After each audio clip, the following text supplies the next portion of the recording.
So before we get into the details of how do we go ahead with problem framing and the buzzword data science, I wanted to spend some time on understanding uh, why is it important to have the right problem statement, right? So problem framing, what is the importance of it? So in today's session, the top three takeaways that we want you to have from this session is first understand what is problem framing, what are the implications of having the right problem framed or the wrong problem framed. So we'll see what are the principles for effective problem formulation. We'll then go ahead and apply it in a manner. We'll see how to reframe problems so that we arrive at an effective solution, and that leads to a successful implementation, right? So what are the prerequisites to effective solutioning and knowing which solution approach would solve the reframe problem in the most efficient manner?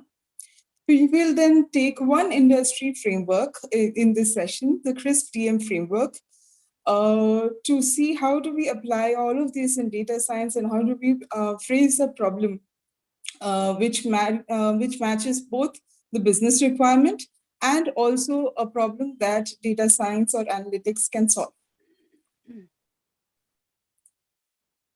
Leaving this on the screen, so while you read this, if the participants can quickly, on the chat window, type in which cities are you coming from, which industries, functions are you currently working at, and what are you looking for? Is anything specific that you want me to cover in this session?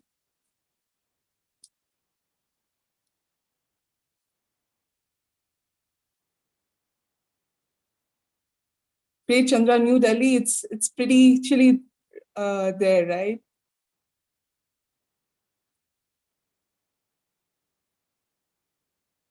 Okay.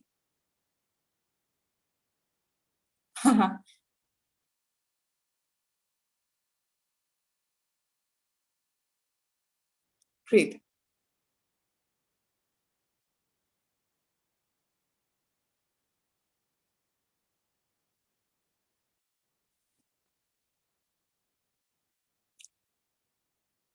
Thank you, team.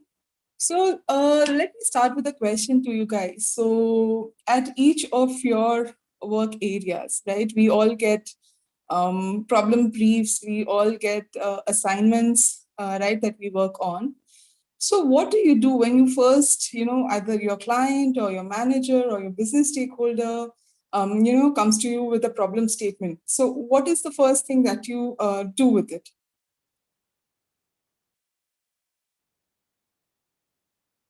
So Chandana, you're a student. So let's say you get an assignment from your professor. So what's the first thing that you go and do when you get an assignment?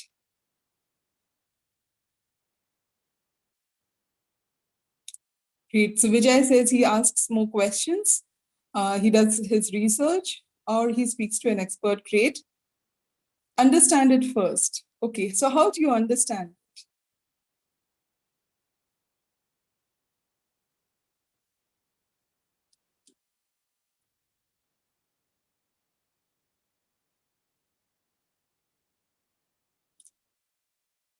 So Kumaran says, I want to know why it is a problem and what is the problem behind the problem. Very interesting. You analyze the assignment. You ask the questions what and why. We'll cover that. Start with why. I hope it is why it's not why I got the assignment, but why do we have to do this?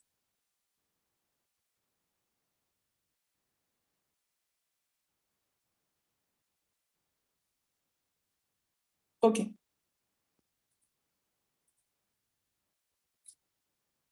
So a great gentleman, Albert Einstein, said that if I have an hour to solve a problem, I would spend 55 minutes thinking about the problem and 5 minutes thinking about the solution, right? So are we sure we are working on the right problem? are we really capturing the essence of it, right? So why do we spend most of the time thinking about the problem and, what's the science behind spending more time on the problem than immediately getting into the solution phase, right? So are we really capturing the essence of the problem that is being given to us? Do we have all the background information we need to understand the problem fully? Do we all understand the problem the same way, right? So if you're working in a team, and you get a brief, that it's very important to align with everyone that what you're working on is the same thing, right? So how a problem is framed or described can determine the kinds of options considered to address the problem, stakeholders' perceptions of its importance, and the achievement of the desired solution. And people who are working, have you faced this? When sometimes a team comes with, hey, I have a great solution, right? My problem solving app is great.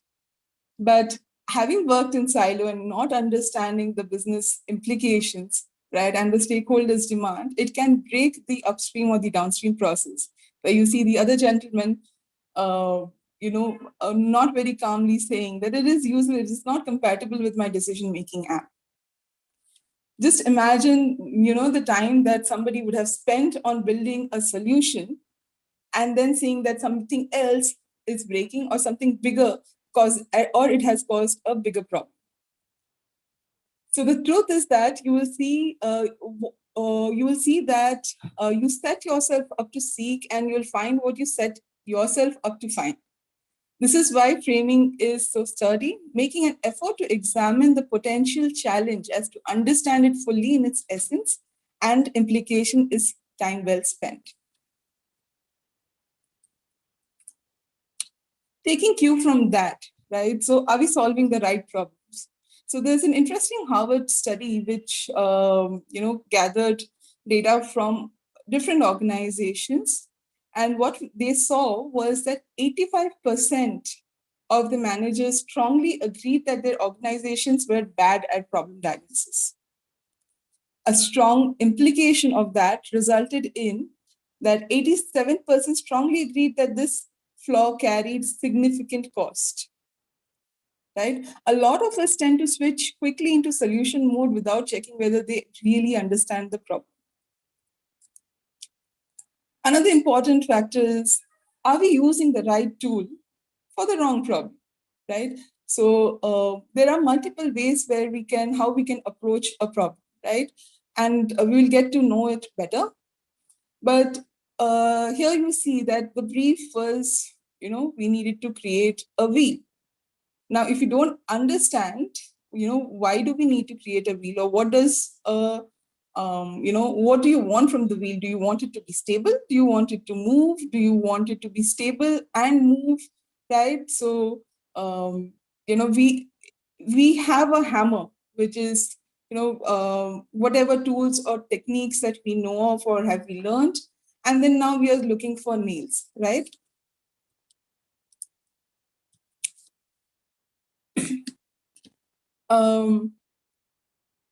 What's I'll just leave it just for fun. I found it really interesting, right? So my doctor said I'm in perfect health. I'll probably live for another 40 years, but that's not very good as per my banker, because I can only afford 12 years of living. You won't know which problems can benefit from being reframed until you try. The truth is, the real problems that we get, whether at work or in personal, they don't come neutrally, right? They come in pre-framed. For example, um, my sales are going down. I think it's an issue with supply chain. Can you look at what's happening with supply chain, right? Or the promotions that we had in stores are not working. The marketing department is not marketing it well enough, right? Can we look at the marketing strategy? So it comes with very, very biased or pre-framed opinions, but creative solutions nearly always come from an alternate definition of your problem. The problem is we jump into the solution. Let's look at some of the examples. And this is very important before we get into the data science bit. So Here's the first case. Now, I'll give you a little story behind it. So every morning, a mother goes to drop her kid to the school, right? And off late, she has been missing. Um, the school. The time that the kid's not been able to attend the assembly in time. So the principal calls in the mother and says that, hey, what's wrong? Why are you not able to meet the time? The kid immediately jumps in and says that my mom drives very slowly. Okay, so what's the solution now?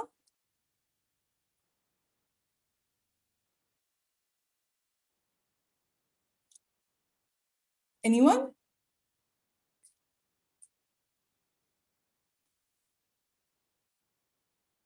Great, buy a sports car. So if the problem statement is my mother is driving too slowly, right? So if driving too slow is a problem, then the solution is drive faster, right? What happens when we frame the problem wrongly? Let's just look at this very objectively, right? And we'll apply a very small, simple 5 why framework to do this. The problem statement, my mother drives too slowly. So why were you driving slowly? The principal asks. The mother said that because I was not pushing hard on the pedal. As simple as that. I mean, why were you not, pushing hard on the pedal? Because I didn't want the cop to catch me. I didn't want a ticket on my name. Why not? Because you had to, reach here early. You could have just driven faster. No, of course, I didn't, I forgot to carry my purse and I couldn't have paid the fine. So, so what's the problem now? Is the problem the traffic cop is, doing his job and taking fines? So, kind of getting lost there, right? So, once you reframe the problem, right? And like, I think Chandra, you said, and Karthik, you said, right? So, mother should leave early or drive faster. So, um, think of it. So, okay, so why you're not, instead of asking, okay, why are you not able to reach on time, need to understand the background and context. So, what happened? Like, when did you get off bed? Do you get up early? I mean, did you get up late? Why did you get late? So, did you pack all your things at night? To understand better what's happening around the context, right? So, no, the answer seems to be no, I was waiting for the maid to finish work and I had to lock the door. So the maid came in late and that's why I'm turning in late. Now, do you see the solution? The solution lies with change your maid or ask your maid to come early. We'll get into the next, and this is a very, very interesting case, right? So I hope you all recognize this ship. In 1950s, everyone was saying that the shipping industry is doomed, it's going to die. The costs were going through the roof. The delivery time was, it was all red. We're not getting, shipments in time. There's theft happening. There is goods getting damaged. The airplane industry will take over soon. And, because this is an entire industry is at stake, so thousands of innovations and to renovate this industry happened and they failed. For example, so if you have to reach the port A to port B in time, and then timing is being an issue, let's build the fastest ship. Cost is being an issue, so let's first build the first nuclear freighter to save fuel cost. If to get humans faster, so let's build a smaller cruise to transport humans.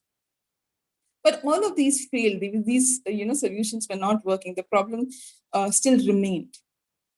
So it so happened there's a trucker in North Carolina in the year 1956. So he took his truck to the port, and unlike other days, one day he just sat there to watch the entire process.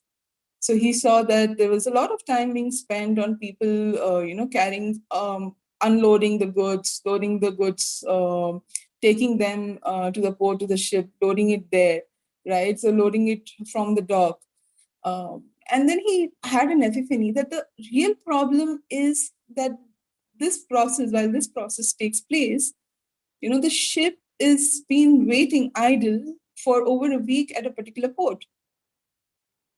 So, and if he can, solve for this, and which he did, so he invented containerization. So, which is a method of transporting freight by placing it in large containers, right?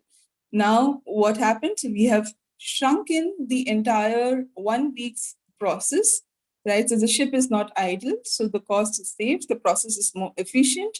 Now the delivery time can be faster, right? And we saw that currently the cost of shipping is about 5% of what it was in 1950s.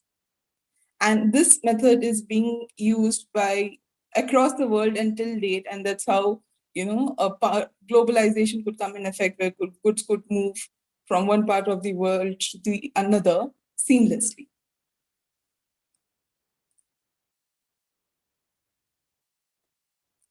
Third example, and this is something that we will discuss about, so put on your thinking caps. There's a hospital who went to their consulting firm and said that hey, the time for discharge is taking way too long, right? The discharge process is too big and too slow, and it's very time taking, and it's happening way later in the day. Can you come in and solve and reduce the discharge process so that people can get discharged earlier? So think about it. And if you were the consultant, what would you do?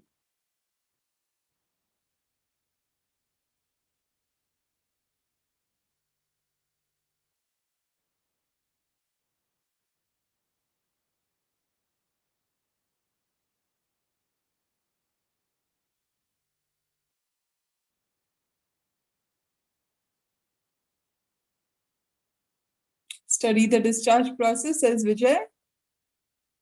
What is the wastage there? Okay. Understand the as is process with time for each step. Okay.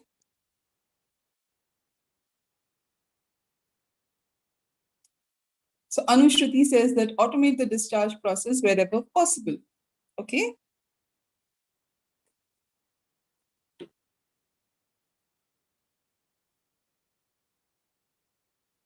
Okay.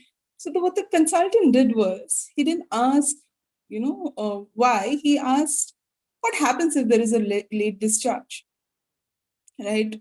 What happens? And the hospital came back and saying that we only have 25 beds for chemo, and there are 100 people waiting in. So we want the discharge process to be quickly done, and and so that we can cater to the waiting queue of those 100 people. Right? So then the consultant went back and asked, so is it how long they are in the hospital, or is it about how shorter the length of this stay should be?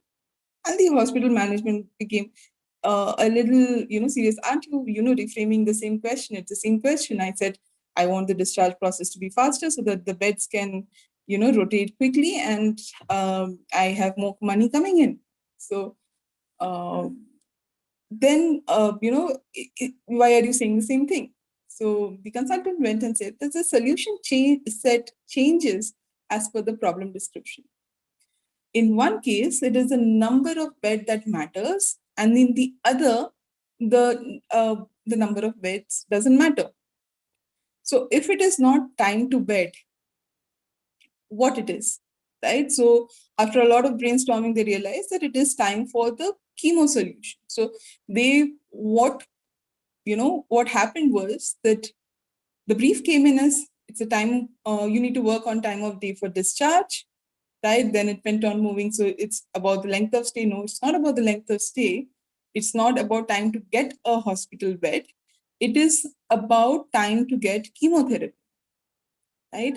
So now with this reframe problem, there are multiple solutions that you can think of, like a few, that I could, I could think of right now. So if it is time to get chemotherapy, so can we move, look at the chemo process, how it's happening? Can we have a solution outside of the hospital? Can we have a temporary setup? So there are many ways that comes in, right, which addresses the real problem. Sometimes our clients are not aware, or we need to probe a lot more to understand where the real problem really lies, right?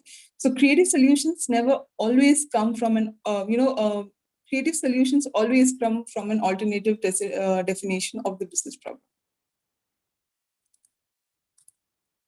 We'll take one last example to to get this what we're trying to say, and let's try it with the audience over here. So it's an interesting problem, the slow elevator problem. So in an apartment complex, a few people, angry residents, come up to the president, society president, and says that the elevator is too slow. Do something about it, right? Otherwise, we are going to move out. It's creating a lot of problem for us. So the elevator is too slow. So when the problem statement is elevator is too slow, what all could be done?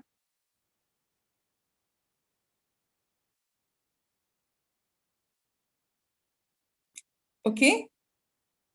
So how's music in the elevator helping if the elevator is too slow, Vijay?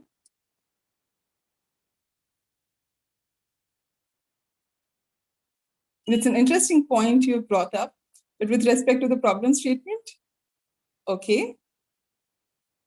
Okay, so I see a lot of you have come across this example, so we'll take it very quickly over here. So typically, when you get the immediate response is if the elevator is too slow, how do we make it fast? So there are different solutions to make elevator fast. Change the motor, improve the algo, in some cases replace the lift altogether. But we need to understand, and these are not wrong solutions, right? These solutions will help to make the elevator go faster. What we need to consider here is, can we really afford does the association have enough money and time to replace the lift, right? Can we, all the solutions requires a lot of money, and the association is running out of money because people are leaving. So in this case, right, he came in and said, the elevator, and like some of you rightly said, that by reframing the problem, right? Vijay, your solution, the elevator is too slow, right? Put music. If you say that the elevator is too slow, you put music, people will say, that's no, it's not going to help. But if you say that the wait is annoying, right? The wait for the elevator is annoying and people are getting bored, that's where the solutions come in, saying that put in some mirror. I think somebody said about adding a mirror. Kumar, and you said that.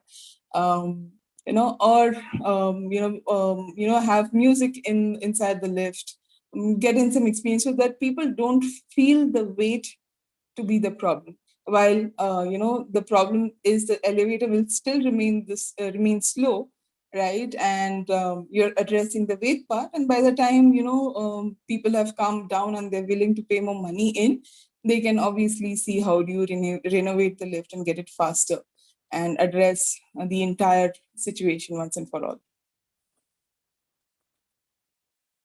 Oh, that's, I think we should do it in my apartment society. We are facing the same problem. We should have a waiting chair. But then the fight becomes who gets the chair, right? So what, let's take a pause here and see that we have been talking about framing problems and reframing business problems and trying to get solutions. So what kind of business problems should we apply to this? So this should not be another hammer that you have, and then any problem comes in and you try and go and solve for it, right? So there are problems. Now we get into three parts, right? So what kind of business problems are there? And what I've done is try to compare the complexity of the business problem versus the discovery approach that we should, go for, right? When The first case, when a problem is a known problem, we have faced it, it's a simple brief, right? We know how to, what the discovery approach should be. So you sense the problem, you categorize them, saying that, hey, this is what was done, and you can respond to it quickly. So you work with existing best practices to solve problems like these. The second category, when the problem is slightly complicated, right? You are not sure of the entire business problem fully for various reasons, but you somewhat know on the discovery approach, right? So you can sense, what the problem is, you can analyze it, and you can probably, respond to it by working with, domain experts and SMEs. So some of you earlier in the chat said that when I get a business problem, I talk to an SME, or I talk to an external person to see if I've understood the brief correctly, right? Um, then there is the third problem, right? Set where it's pretty complex. You've not done it before. You don't know how it's done, right? It's completely new. And how do we solve for these problems, right? It's a problem of a bigger magnitude, right? It requires, a lot of time. It has a lot of cost probably involved with it. And it's a burning business problem that, probably the company has failed to solve in the past, or is, still not being able to solve, right? After having gone through the best practices, having gone through, the domain experts, SME, still, the solution is not working. So these are the problems that we are saying that, let's think a little differently, right? Let's do the probing on what it is. Can we break it into smaller chunks, which, fits into the first two categories of simple or complicated, and then respond to it accordingly. And we'll talk about it more in the coming sections.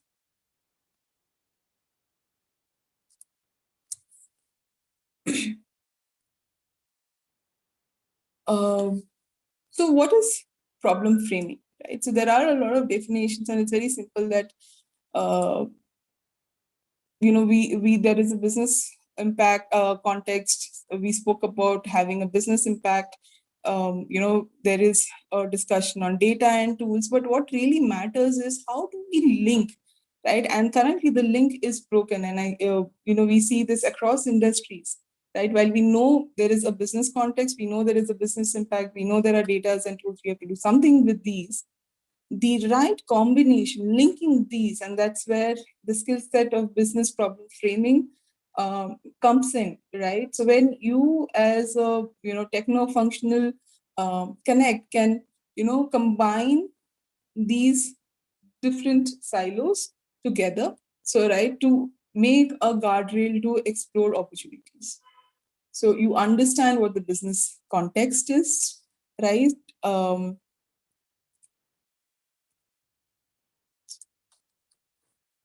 So in terms of business context, you do the problem categorization, you do your context analysis, and do your research. You go ahead and you understand the business impact. So who's the audience, or who's the consumer? How is it going to impact them? So what's your target definition? What's the user mapping, right? And especially if you have to build products, right? This comes in, this becomes very critical. The last part being data tools. So data availability, what should be the collection methodology, what should be the tools, resources, availability. So if there are teams that are working in silos, so there is a product team who's working on a product, there's a business team thinking about the business, and then there is a data engineering team who's thinking about data. How do you bring all of them together into the same room, and combine them to understand, how do we frame a problem? So how do we go ahead and, once we have framed, once everyone's onboarded, right, you go and try and solve for it. Very important, because there are a lot of trade-offs in terms of cost and time implications associated. For example, let's say, you have why I want to improve the revenue of, let's say, XYZ organization, or the revenue is dipping.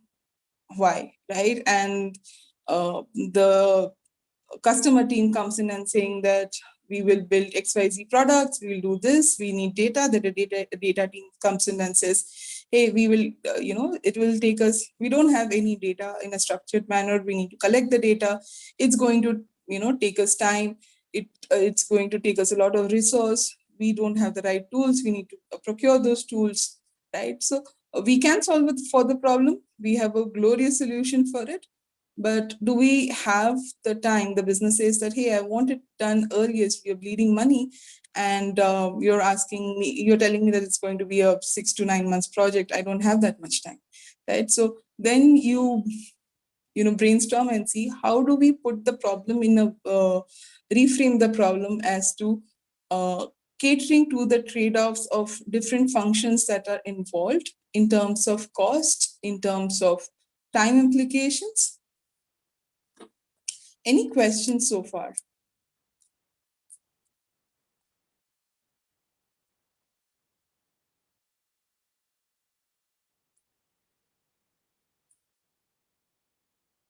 Sharana, any questions from your side? Do you see any questions coming in? No, nothing right now. Great. So,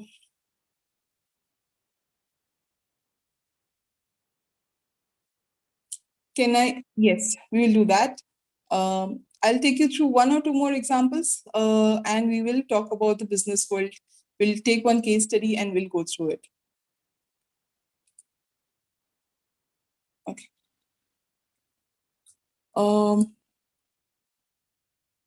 Before we get there, so how to prioritize the target audience and define the problem statement, right?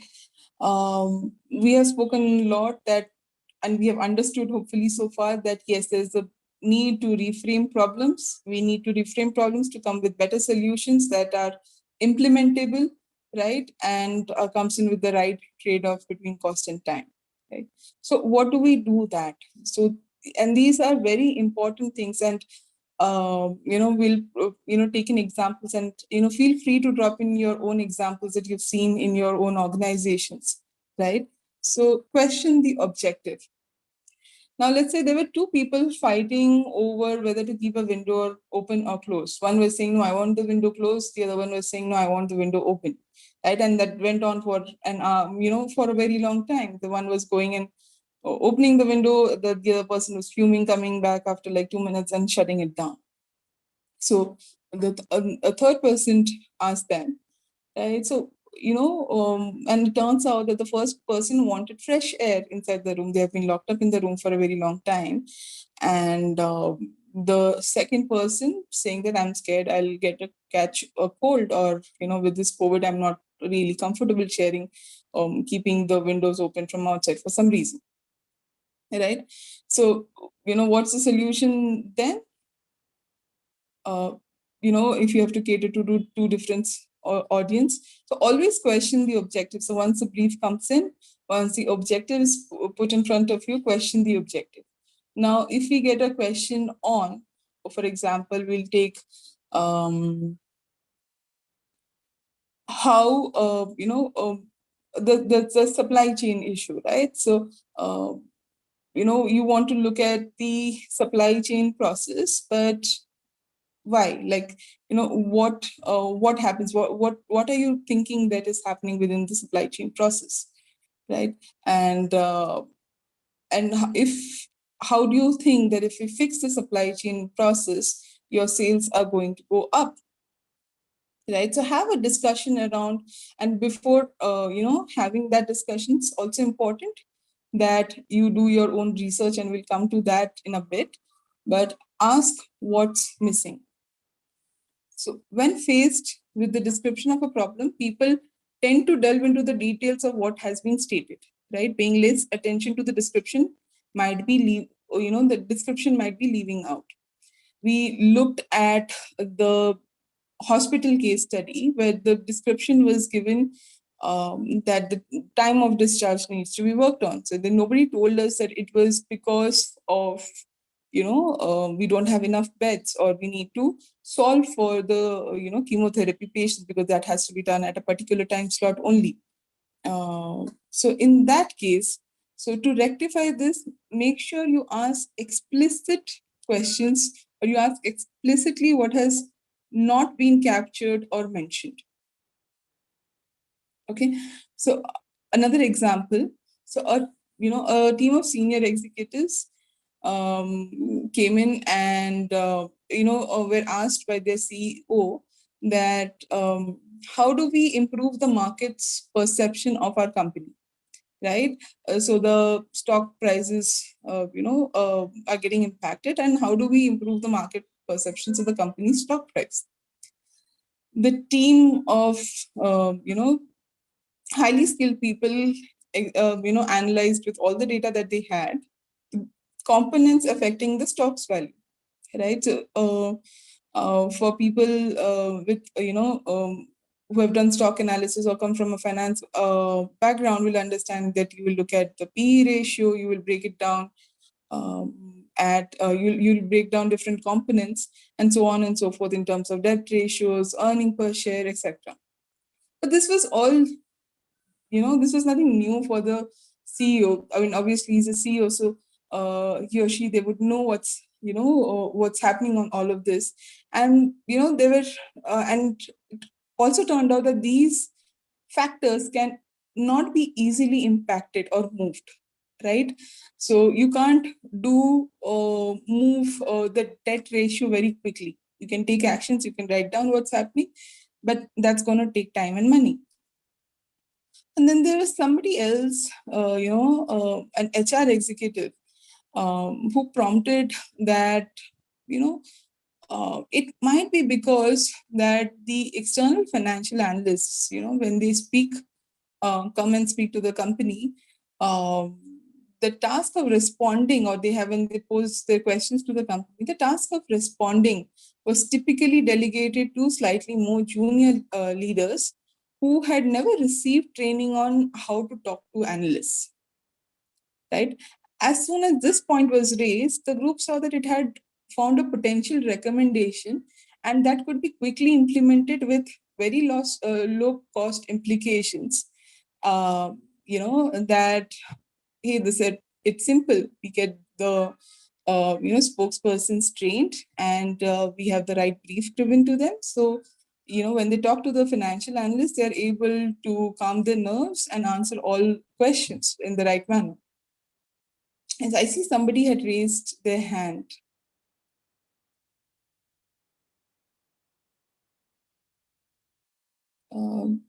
Questions? Yeah. Okay. Don't see anything yet, Krishna. Okay. Okay. The last bit, and this is very important, is establishing legitimacy. So now, let's say you have gone through this masterclass, you have read about it, it's important to reframe the questions. Now you go to your senior stakeholders and say that, hey, we need to reframe the questions. I think we'll have a better solution that way. And, it is very difficult to use reframing if you are the only person in the room who has understood the method, right? Who knows the method. And it has happened with me and a lot of senior leaders that I've seen in the past. They have brilliant ideas, they have brilliant pointers, right? But when they directly put it forward to a group who are not privy to this idea, implementation, change management takes a lot of time and effort. And if not done correctly, even if you have the best solution in mind, it can backfire very quickly, right? So, other people driven by a desire to find their own solutions, they have their own agendas, may feel that your, insistence on discussing the problem is being very counterproductive. If the group has a power imbalance, such as when you're facing clients or you're with, your senior stakeholders, they may well shut you down before you even get started, right? And, like I said, I've seen a lot of powerful executives find it very hard to use this method when people are accustomed to getting answers rather than questions, right, from the team. So your first job there is to establish the method's legitimacy within the group, creating the conversational space necessary to employ reframing. So can someone suggest, if you have done this, how have you done this in your organization? Or if you were to do this, right? So if you have a brief coming up, you've done your research, and you think that what the problem statement is being given, it's not that, it's something else. How would you go and solve for it?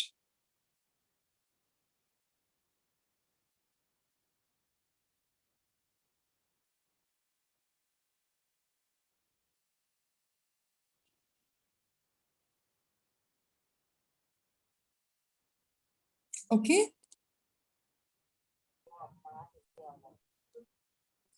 Sorry, is somebody saying something? I can't hear. Krishna, there's this question. It's very difficult to bring everyone to agree on the real problem. Data speaks a lot. Mm-hmm. Are you being able to see that? Yes, yes.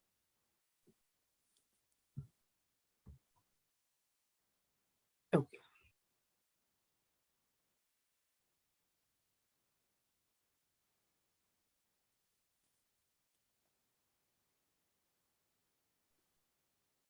Go ahead, Krishna. Yeah, I'm just waiting for a few more responses if they have Oh, any. yeah, sure. All right.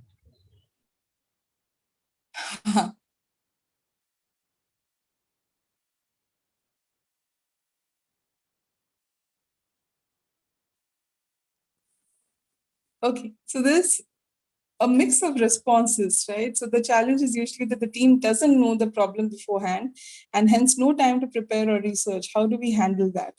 Okay.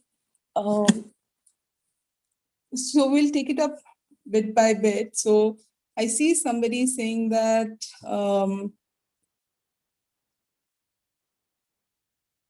conviction in my own research and willing to learn. So what I have tried and it has worked for me, and what you guys can try is that when a problem is given to you, right, you don't immediately set up the meeting and say that, we are going to solve, and this is by the time we're going to solve for it, right? So, you understand the brief, you understand the context, right? So you understand, okay, if for example, mm, the hospital case, right? So if what happens, right? You are asking me to reduce the time to discharge, right? So we have seen people here in the group from the process transformation teams, right? So okay, we have to reduce the time to discharge, and I will go through the process and. But could you help me understand what happens? What are the implications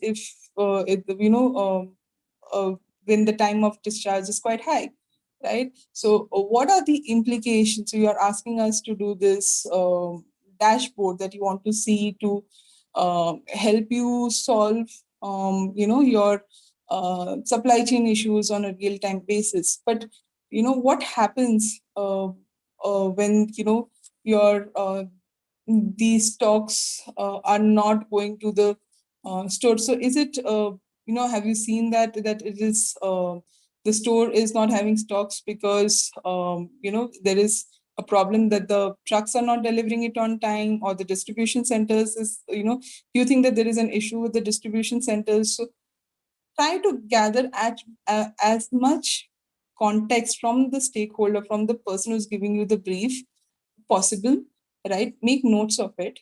And then you go back and say that, give me some time, let me come back to you. So in that time, and Chandana, I hope this answers your question, um, right? That you taken some time, do your research about, the domain, the function, the problem, the context that they have given. If you can speak to somebody in the distribution facility, in the plant, right? If what's happening in the environment. Is it an organization-wide issue? What is the impact that's happening? Right? Try to get as much research and context possible. Somebody said that data is there, right? So you work on, you use there are multiple methods. So you use the 5 why the right way. You see, what happens if, we look at the problem, if you were the problem creator. So that's, and we'll come to that in a bit. So if you had to recreate the problem, how would you recreate, right? And you will get a lot of information from there. So once you've gotten that information, it's important that before presenting it to, let's say, an audience of 5 to 10 stakeholders or holders at the same time, it's very important to get in the buy-in, right, from the people you think that have a that can influence the decision making, right? So you get them, you say that, hey, I have done this data, I've looked at the data, I have looked at the context, but I don't think that the problem is the time to discharge. I think there is, we have spoken to the hospital, we have spoken, the client mentioned something about, the number of beds. We would like to probe in a better way, and we look at the framework in some time, but you always ask those questions. So important, once you're given the brief, you ask for the go for the context, you do your research, you get a buy-in separately from different stakeholders that are involved. Then when you're presenting, and make them sound that they are part of this idea, right? So they are eager to put in their inputs, you take them in, right? You take everyone along, and when you're there in the common room, nobody is bogged you down, but they say that, hey, Chandana, you've done a great work, you've done research, we were thinking about the problem differently, but this context makes sense.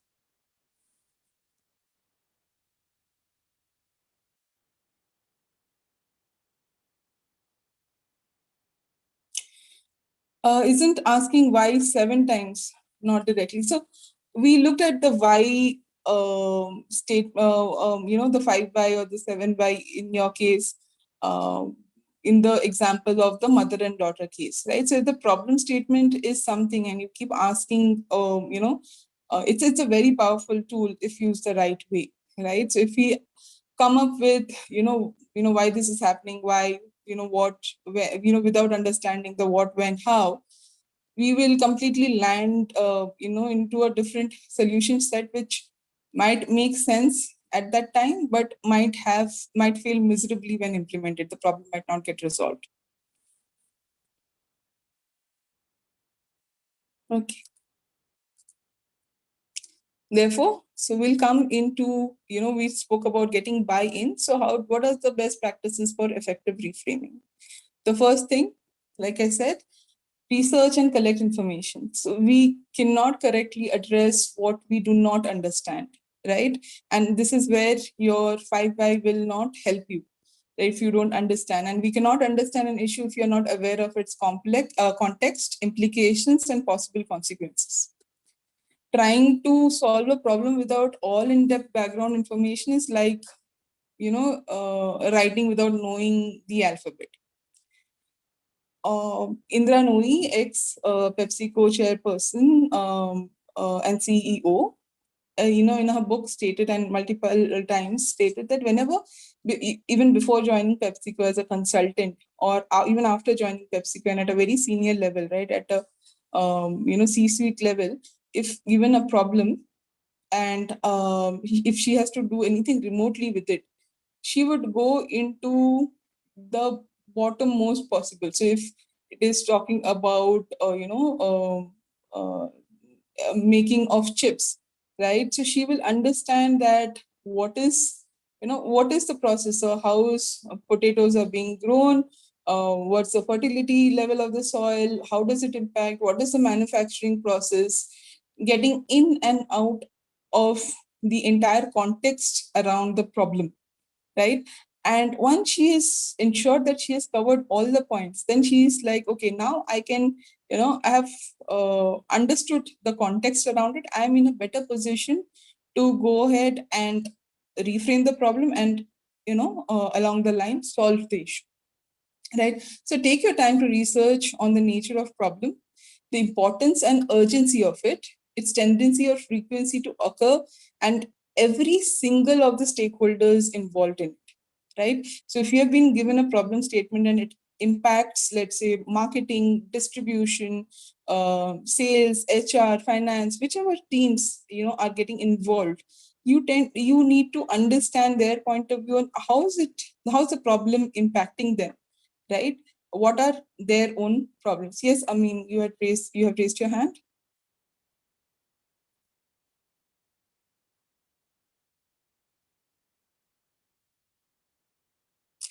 Very good question. So, how much information is too much? What about analysis paralysis? Where you draw the line? Very important, very relevant questions. And that's where, when we saw on the previous slide of those three buckets of simple, complex, questions. So, you do what is known and unknown, right?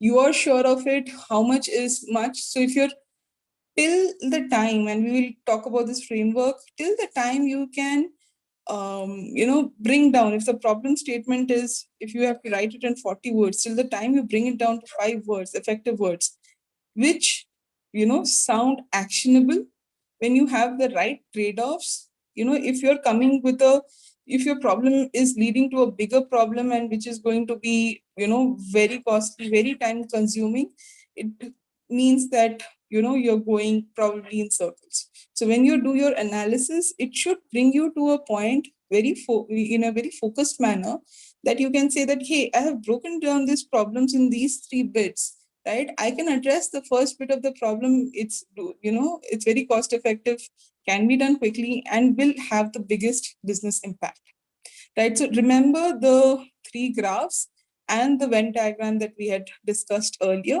So when you combine those, right, if it's a simple issue, right, if a simple straightforward brief coming to you, saying that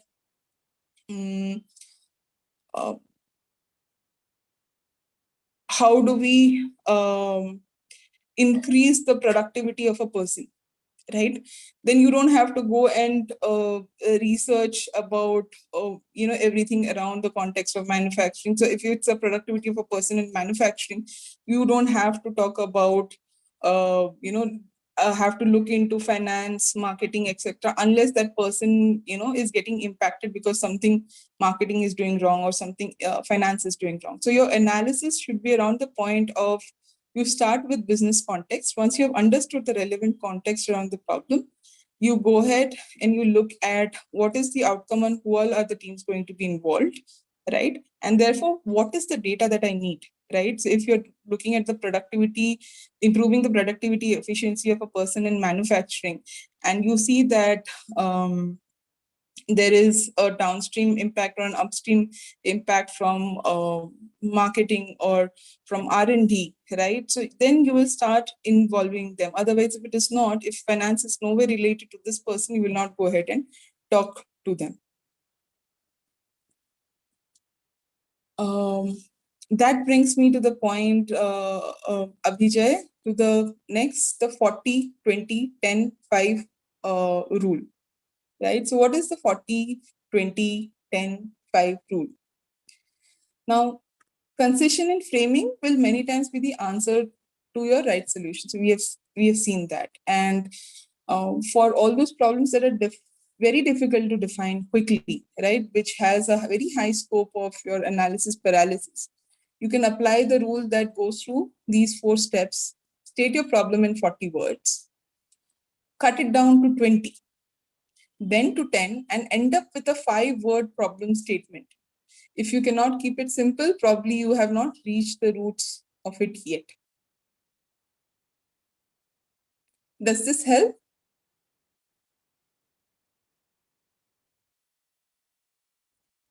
Okay. The next is framing questions and not statements. Right? So questions open the framework to new stream of thoughts. Statements reduces the views to the simplistic negative assumptions that things are not going well. For example, our cricket team is suffering. It's a demoralizing statement, right?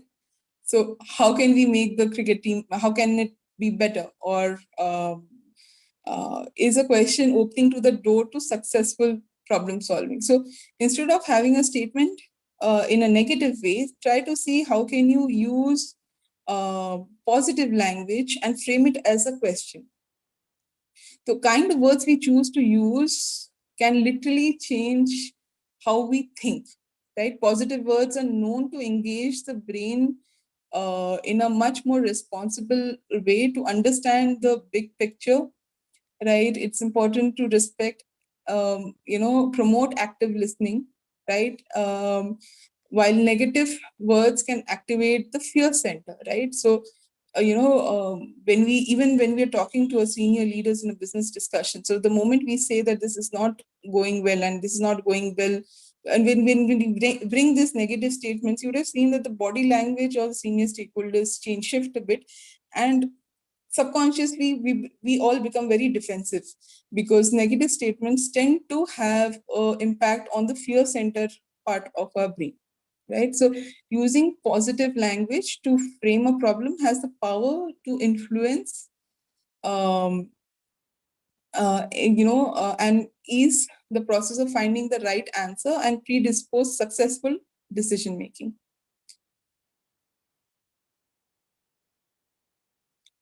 Next, rephrase and focus. Again, to the point of analysis paralysis.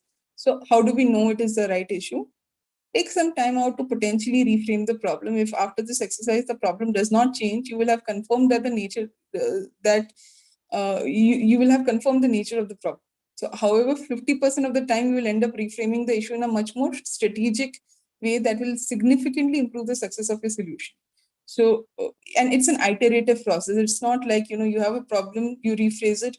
So you do it, you apply the 40, 20, 10, 5 rules till the time, you keep rephrasing it, focusing on, what you're doing, and till you get the simple problem statement. You are able to successfully rephrase it. So,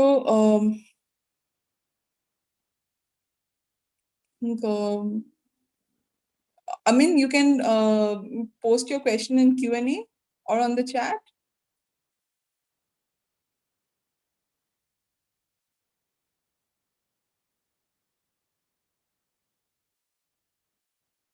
Okay, so we are talking about focus, right? So imagine that your problem has a timeline and project yourself in the time before the problem appeared. Focusing on the future from this perspective will help you to determine the long-term effects of it, right? So, and yes, I know you. Abhijay, I'm taking your name a lot, but you have put a very relevant point, and that's why the term, the timeline comes in to focus, because we are working on timelines. It's not like we have given a brief. So, to the entire group, just ensure that you have the right timelines in place. You have structured yourself, and you're putting in the shoes of, you're looking at the problem both from a macro and also looking at from a micro perspective, which brings to the next point of challenging assumptions, right? So, in behavioral economics, right, framing surrounds the mental picture we have of the world and is the paradigm through which we perceive reality. So this means that even if you're not aware of a frame, it encompasses all of our unconscious assumptions during decision making. So when you're framing a problem, you need to ask yourself, like, what do we know to be true, and what and how much we assume to be true, right? That brings to the next point of changing the perspective. See, observe the problem from above as if you would be totally external to it, right? Detaching yourself from the problem. Think about how a problem has been framed, meaning that you view the problem from a different perspective and identify ways in which the problem could be packaged. Give your problem to others, analyze it from perspectives of all stakeholders, gain always some fresh insights to it before getting into finding the solution. So, like I said, so if you are trying to solve a manufacturing issues, so who are the stakeholders that the manufacturing processes are working with, and if this is impacting the manufacturing business, what ripple effects does it have on the cross functions that it is working with?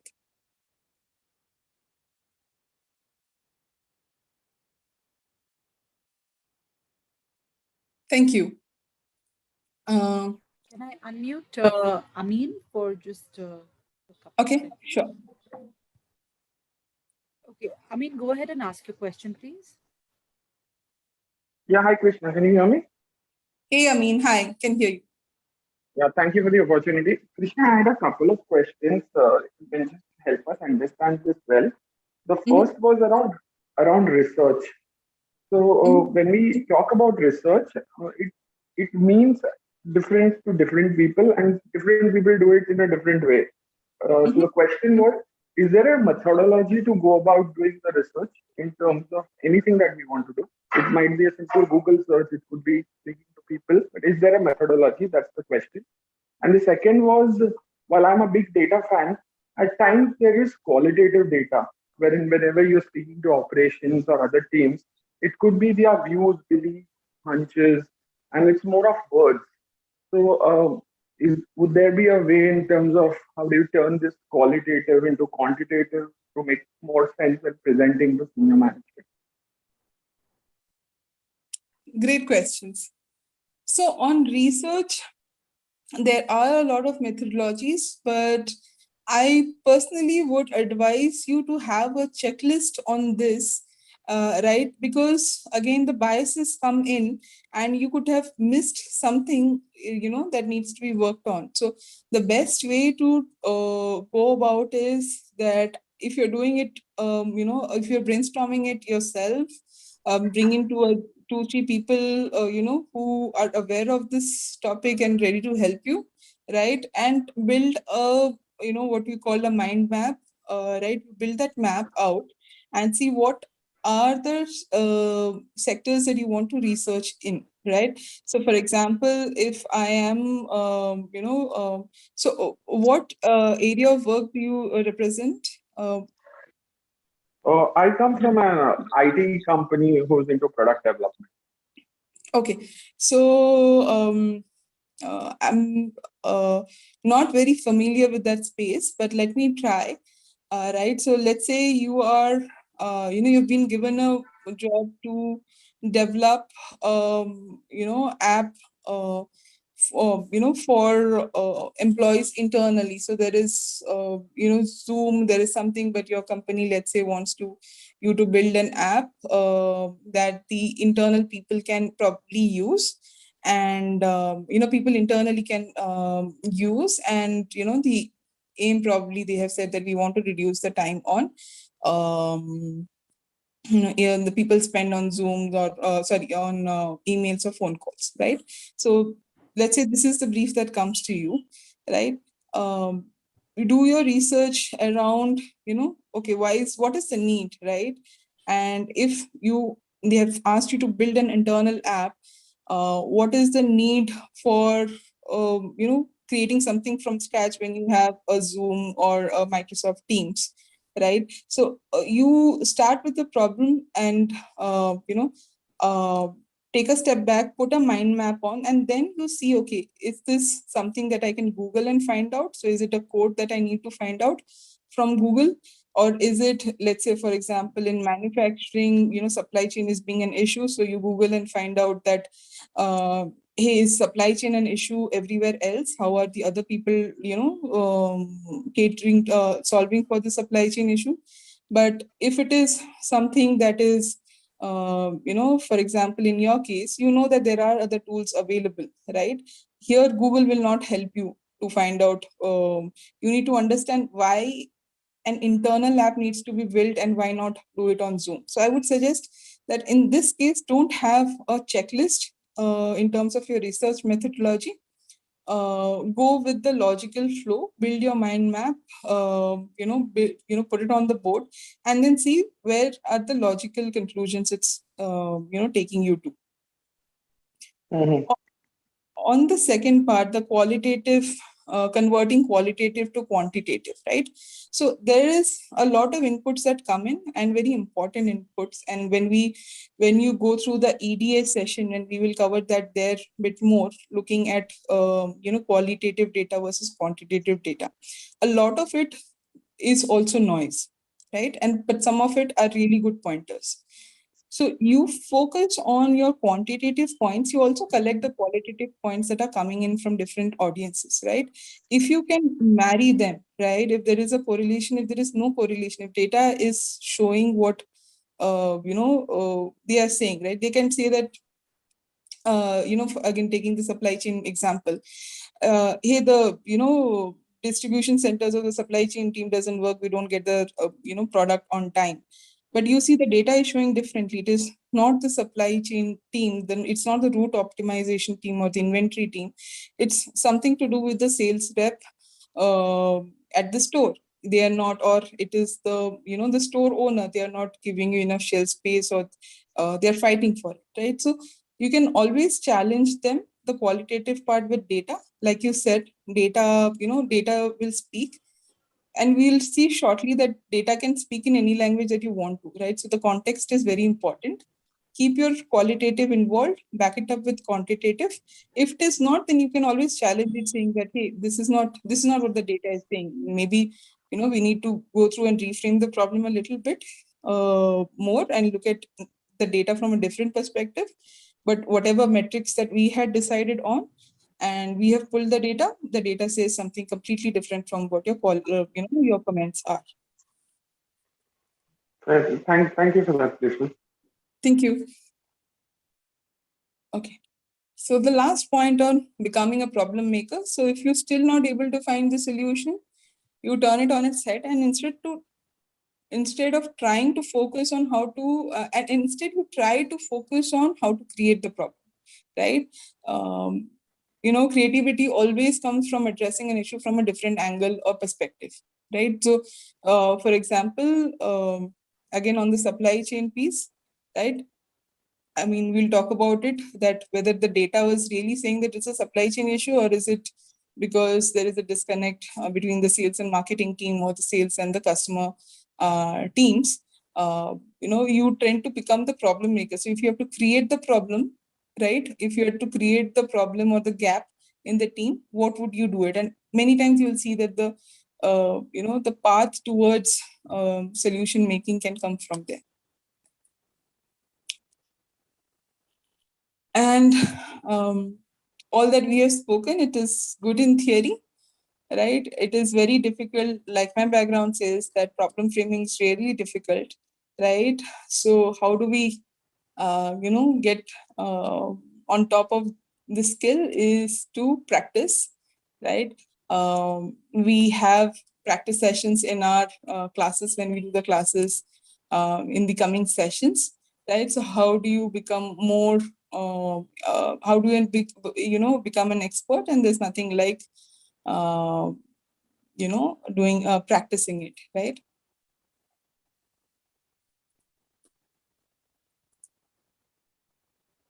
Okay, so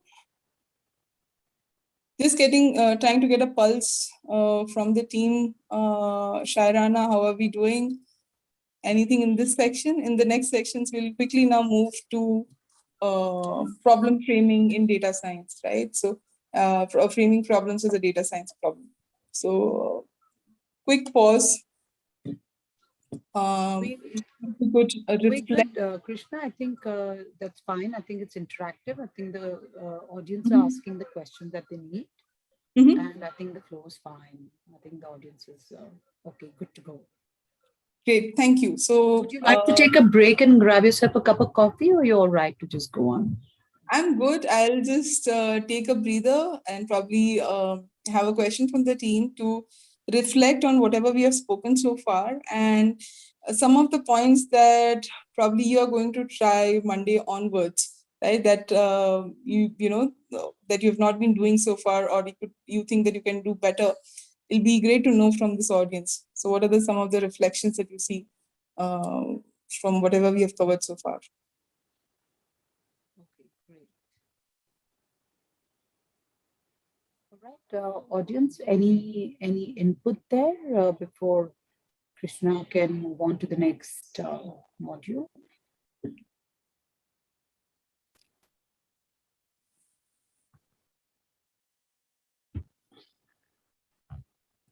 Focus on by yes.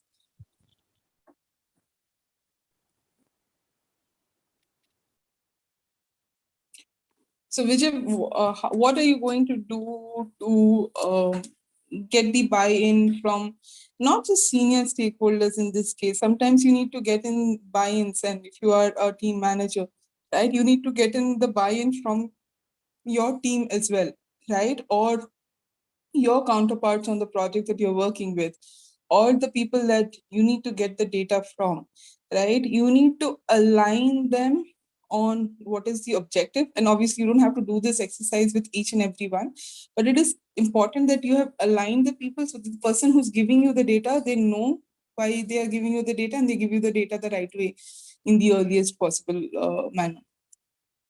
Kumaran says that it's important to promote active listening, part of the reframing exercise, otherwise there is no buy-in. Yeah, very true, right? Sometimes we go in with our biases and we are so sure that this is the problem that we don't promote active listening.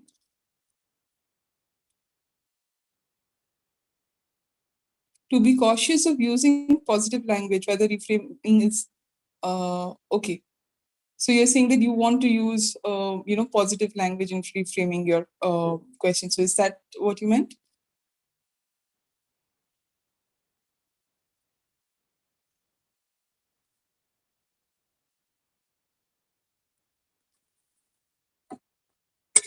Thank you, Vijay. Great.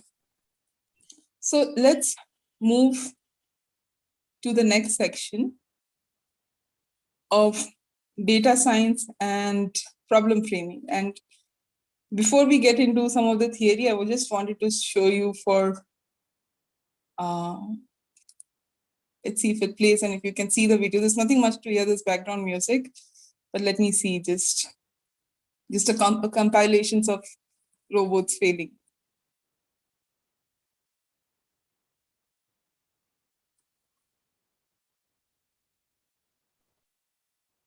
Shayana, can you see the video? Is it playing? Yes, can see the video, but there's no audio, Krishna. That's all right. That's all right. It's just a background music. You said it was music. All right. Done.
What just happened? Sorry, just 1 second.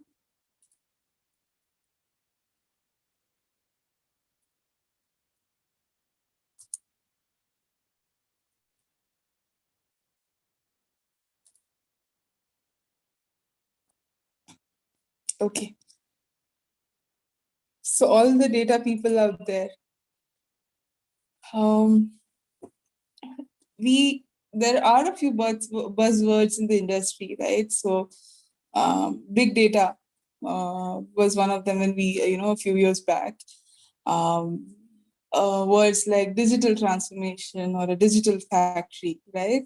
So, and then we get a brief saying that let's solve the problem by using big data, which none of us have the slightest idea to. So we know that there are, fancy names. Let's try to use it and say that we are also doing it, right? Um, and this is the example here earlier. Sorry, I missed your name. So was it? I think it was Amin. Yes. So Yeah, Amin. I mean, Yes. So Amin. So here's the example for data, right? So we can do anything with data. Data is just there. So we can, multiply data. We can add, subtract, do anything and everything with them, right? So, and here's the last one of the strip. And I really like these strips because they convey, a lot in a very short span of time that we're trying to explain. So you see that, and people who have gone through or have some exposure to the data science topics, and you will see this, and if you face this real time, if not, people who are going through the course, you will see it with the data that there is data, there are a lot of models, there are a lot of techniques, like we spoke about the 5 by, there are different methodologies, right? And you can do, the data, if the data types are fine, data will work, you will get some number out of it, right? You will get some answer. But is it the right answer that we are looking for? God knows. We'll take an example case here. So before we do this, and I will go back to the previous slide and keep it over here, right? I just wanted to know from the audience, how familiar are you with the world of analytics, the world of data science?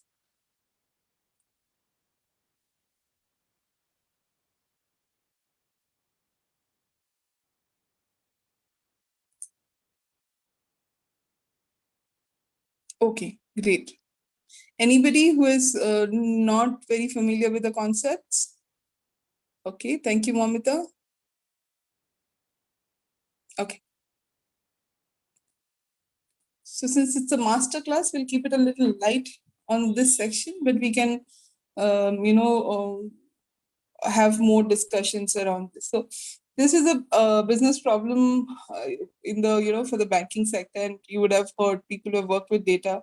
We would have worked with creating predictive models for loans or something to do with loan you would have seen in any of your case studies, right? So let's look at that in depth. There's a bank manager who comes in and says that we have a problem with defaulting loans and we need a program that predict loans which are going to default in the future. We will give you the past data or we'll give you all the data that we have. Now, the data scientist in the team, she breaks down the problem and says that, okay, what do they want? What is the scenario? The bank lends the customer to lends money to the customer.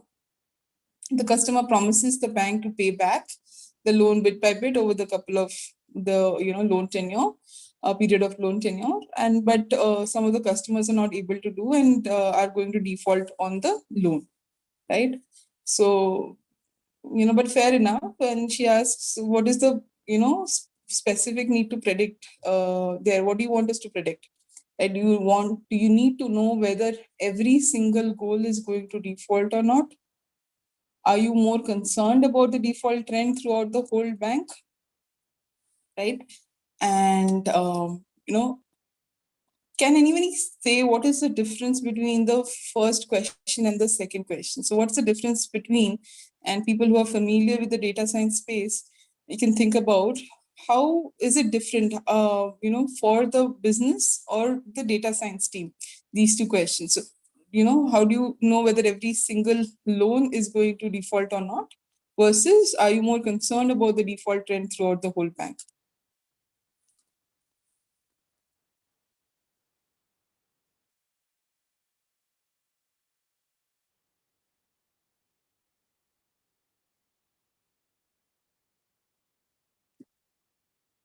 Okay, Chandra? The model will change. So do you need to know whether every single loan is going to default or not, right? So it is a classification problem, right? You're assigning data points into each specific category and you're saying whether it's going to default or not, right? So the law, and you're saying that loan has defaulted or the loan has not defaulted. The second is, what is the default trend? So, yes, so you can just show the default trend, like you said, that it is a BI, you can show that this is the trend that has been in the market. But if you have to take any action item out of it, if you need to, solve for it, then it will be like, what are the percentage of loans which are going to default in every month. And since this is not a, yes and no answer, it becomes like continuous answer to provide in terms of A, do you want to know the percentage of loans that's going to default, or B, the total amount of money that the bank will lose in a given month, right? So the data scientist goes back and explains this to the managers, right? And the manager is now confused as to what to be done. He brings in two more other people, and they say, the manager is like, I want to have the best performing model possible. B is like, I don't care what you're doing as long as it is predicting accurately. C is like, yeah, I mean, but it also needs to catch every default load that's happening, right? And obviously, it should not predict too many loans around. So when you get into the detailed course of it, you will know type 1 error, type 2 error, and how do you build on your accuracy, what are the methods for recall precisions. We're not getting into the details over here, but at a very high business level, this is usually, and this is what the usual discussion also happens on the floor. So so if it is a classification problem and the manager wants all of this, right? So the management decided that it is more important to focus on the default prediction of single loans instead of the overall default trend, right? So it's a classification problem. So then you go ahead and ask, um, in order to match the requirement from the bank, right? So the bank wants to have a perfect model which makes little or no mistakes. There is, unfortunately, you don't have a 100% accurate model, and if you have, then our data science friends would know about having if the model is going to fail miserably, right? So the test versus how good is the test model, and how overfitting, if you have done any overfitting or not, right? Because there are always some exogenous factors of impacting. So you will not have a situation when then there is not a single error. You're unsure which error is bank for the is worse for the bank, right? To properly continue your work, it is important to define with the client which problem exactly needs to be solved, and therefore which error to minimize, right? And we'll get to know about this, what are the types of errors impacts later. But it's important that if there are two different types of errors that can happen, and you can optimize on any one, because there are trade-offs, right? There are exogenous factors. It's important to sit with your client, not with your regression model, or your linear regression, or a logistic regression model, or your random forest, whatever models are there, saying that this is what the model is saying. But first, to understand, if a type 1 error happens, what is the implications, business implication, and they agree to it, right? So some options are like, catch every loan that will default, right? Make sure that the model does not classify a performing loan as a defaulted loan. Some kind of weighted average between both of them, in terms of, okay, I somewhere in between. Let's not go extremes. I'm happy with somewhere in between, right? So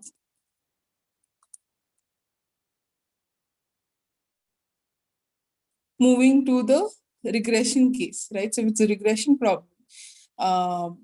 And they want to predict the overall default trends, right? So this is an important information that it's you have now. You know that this is going to be a regression problem and not a classification problem. You evaluate what client or your business needs, right? And you need to generate a list of requirements at this stage. So similar to the previous scenario that we spoke about, if it is a business problem, so which error is worse, right? And what is the trade-off that the bank is willing to take, right? Is every deviation from the truth equally bad, right? So, how are you penalizing someone who's defaulted over like a few lakhs versus a Nirav Modi, right? So is every deviation needs to be tackled in the same way, right? Is a certain stability of the prediction error important, right? And how frequently does this needs to get changed, right? Does your client bother about the volatility of the forecast, right? If there is time series that model that you're going to run, right? So are exogenous factors important for the client, right? Does even a baseline exist in the current framework? What is the current framework? So these are, some of the important considerations that you need to have, right? While the brief is given to you that we need to, have a loan prediction system in place, uh, depending on what the business wants, the problem statement for the data scientist or the data engineering or the data team that works on it becomes very different. And the way you will solve for it is different. The way you will collect your data and analyze your data and cleansing your data will also be very different, right? So by cleansing your data, I would, I mean that if there are outliers, right? How do you treat your outliers? It's not as simple as that, okay, I'm going to cap my outliers or I'm going to remove them. What happens if you remove outlier like Nirav Modi and you don't cater for that situation? Right? That's what happened in our banking system, right? So do you need to take outliers as a different case and run a different model for them? So these are very important points. And it's very easy to fall into the trap that, okay, I've got a regression problem. I had done it. I have done all my courses. I know how to fit the model, how do I optimize R square, how do I bring down my errors and all of that. But it's going to fail miserably if you don't understand the business implication behind it, right? So you can't go to your business stakeholder saying that my model gives you 90% accuracy, right? Accurate results. So what about the 10%? So how critical is that 10%, right? And they will not understand. They will say, 90% is good, right? So let's go ahead with it. Unless you discuss these kind of questions with them.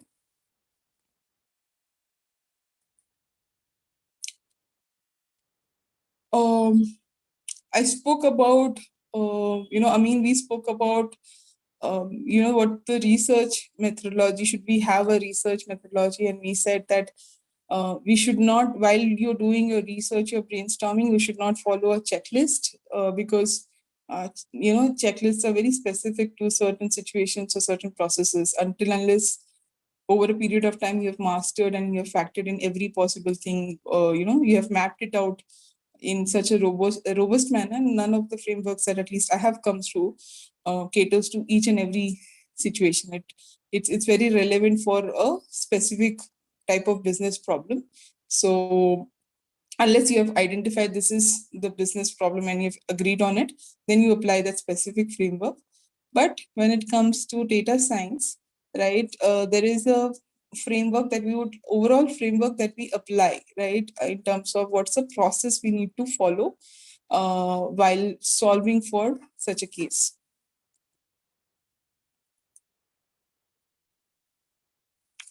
How many of you have heard of this framework?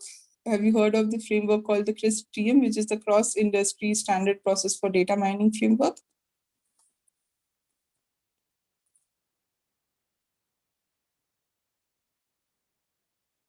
Okay. So this is a standard framework which was built for data mining as a process, but it's also, very applicable to any kind of data science or data analytics or any, kind of data related work that you're doing, right? So it starts with whatever we have discussed so far in terms of business understanding. So what does the business need? Followed by data understanding. So what do we have? What do we need? Is it clean? Where is it there? How is it, how are we going to get the data? If, when you're working with large organizations, for example, in my team, we work with 20 plus data sources, right? And some are structured, some are not.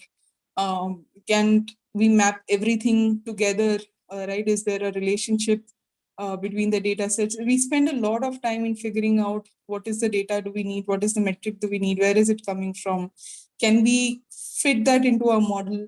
So a considerable amount of time needs to get into understanding the data, and accordingly, you go back to business, saying that, hey, this data is not there, or this data is going to take us time. The ETL strategy to get this data out from different systems and clean them together, it's going to be a 2-month process. Are you okay with it?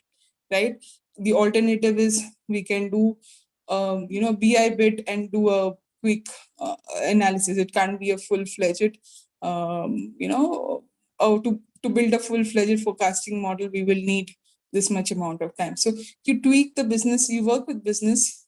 Once you have a grasp on the data, if required, you reframe it again of what can be done now with what we have, right? And then you go ahead with preparing the data. So how do we organize the data for modeling, right? It needs to be in a certain structure. People who have worked on these models, you would have seen, right? So how do you need to prepare the data? If people who are in the BI space, right? People who are working in Power BI, you would have seen that a lot of times you need to, maybe take a step back and sit and see, do I need to append the data? Does the data, do I need to, join it in a different way? I can do a quick fix now, but if this exercise is going to happen on a regular basis, right? If I have to do a historical archival strategy and show it using my Power BI, can I just do it using Excel? Or, do I need a proper ETL framework? Do I need to append it? And how do I append it? How does the data, gets refreshed every single day or week or the period, right? So again, data preparation, followed by modeling. So what modeling techniques should we apply, right? So it's not the other way around of, this is the modeling technique that we know, so this is the data that we need. It is the data that we have. This is the data that we could bring in at this point in time, and with the overall context of the business, these are the models now available for us. Again, you will do this exercise of you know uh, breaking it down to understand, is it a classification problem, is it a regression problem, is it a clustering problem, what kind of a problem it is, right? And therefore which technique or techniques that you need to apply. Then you do the evaluation. So very often, we don't work with just one tool. We try to use different types of methods. So which model, meets the meets the business objective, followed by deployment. So how do stakeholders access the request, the result? Now the result, again, this is a very important step over here. And before getting into deployment, in evaluation stage, which model meets the business objective, this again, you need to have a discussion with your stakeholders. The exercise that we did just prior to this is you ask those set of questions and to see if the business is aligned, right? If the model has factored in everything the business wants, and then you push it into deployment. Now, again, deployment. So, how does the stakeholder make use of the model that you have made, right? So, what are the action items emerging out from your model? What does loan default rate of 70% mean, right? Who needs to work on what? There has to be a documentation that needs to be involved. So if the business decides on action items, and you will probably have to rewire them again into your model to see, is the model from your perspective, is the model performing better? From an overall perspective, if the model is giving you the results that you are looking for, has it solved my, or is it going to help solve my business problem so far? So that's the vicious cycle that goes in, right, and happens continuously.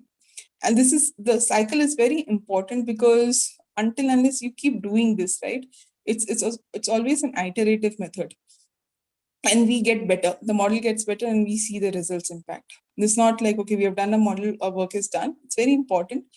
And if you as a team don't have access to the implementation changes, if your work just stops at, okay, I've built the model, I've done it, and I've sent it, please make it a point to check with your manager or your client or your stakeholders, from time to time, that we have done this modeling, we have given you these action items or recommendation steps. How are we doing this? How are we performing? How's the model performing? Is that if you have your research cap on, I see that there are some exogenous factors, or we see some new outliers in the data. This is now becomes a different model too. So always keep that loop on with your customer. Don't end it there, because then that's what will also drive the business impact. It will have a more positive impact on business.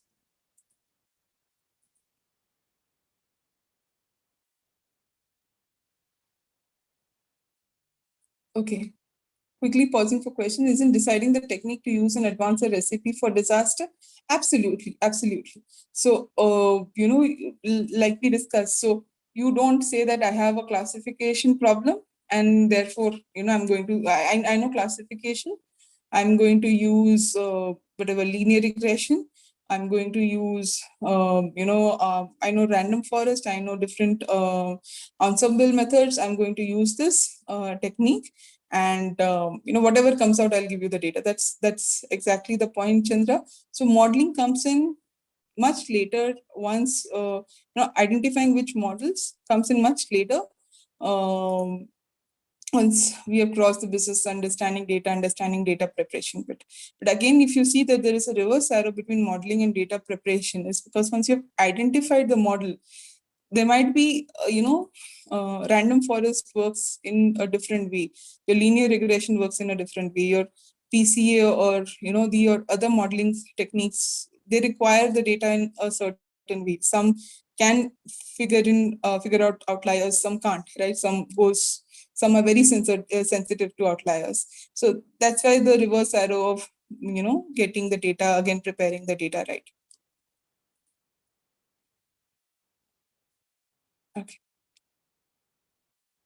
Getting into the details of these, so business understanding. So there are 4 steps over here. Any good project starts with a deep understanding of business. We have covered this, right? So we'll not spend a lot of time over here, but it's important to understand that many teams, right, even now, tend to hurry through this phase, because sometimes we have seen is because the stakeholder wants fast, and if you feel that we need to get into solving mode soon, otherwise they're going to ask us that why are we spending. But in time on this, it's important, because it's like building a foundation of house, so it's absolutely essential.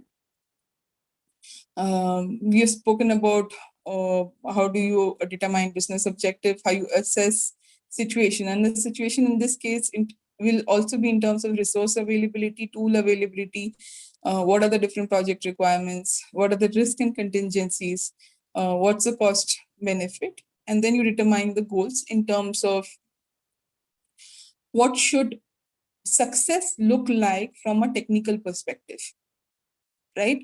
You produce a project plan accordingly. So, and then we move to the next phase.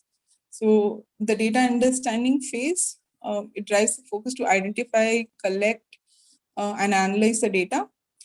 And again, it has 4 sets. So you collect the initial data, you describe the data, right, in terms of the document properties like the data format, number of records, fields, data types, right? And you explore the data. So this is where EDA, comes in.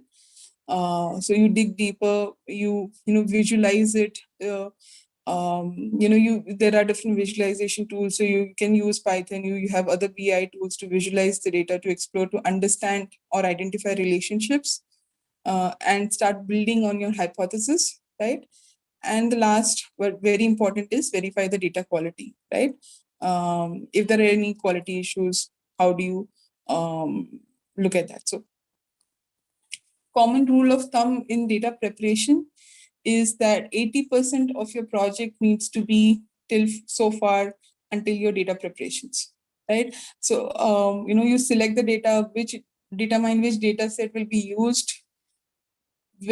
Important best practice that many of us, even experts in SMEs in the industry, we don't follow the best practices is to document reasons for inclusion or exclusion. So when you're preparing the data, documentation so far is important, but this is a must have when you come to this, because next, if you have to refresh this model after 3 months, God knows why we have not included, three parameters, and why we have excluded, four variables, etc. Right? So have your documentation right. You clean the data, right? This is the lengthiest task. Spend enough time, because otherwise you will be the victim of garbage in and garbage out. What you do is you correct values, you impute values, you remove erroneous values, get into constructive data, right? Again, this is important. So when we have, let's say we're working with a space which does not have a lot of initial metrics or variables to play with. And one example that I've seen earlier is when we were doing some forecasting around out of stock inventory, right? So there were only two data sets that were immediately available to us. Is what is the orders that have been shipped, and what is the orders that have been sold, right? So, and that's the only data that we had. So we had to come up with engineer new features, right, to see if there is any new metric that gives additional information, right? So it that will help with our analysis. And very often we see that when we re-engineer or and build new features, they become more relevant than the two previous features that we had started with. Integrate data, so create new data set by combining data from multiple sources. This takes a lot of time. Practically for us, we spend a lot of time, and sometimes we don't account for this step in our project plans, right? And we end up upsetting people, stakeholders, because we are struggling to integrate the data. Formatting, so reformat data when necessary. For example, you might need to convert string values, that's to a number, to numeric values, so that you can perform mathematical operations.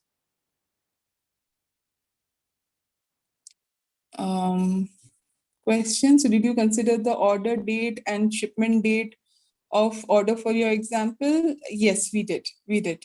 And then we created also a new feature saying that what is there a delay between order and shipment, right? Or are we ordering too close or too late, and that's why we are not getting because the shipment happens in there is a specific way that it needs to happen.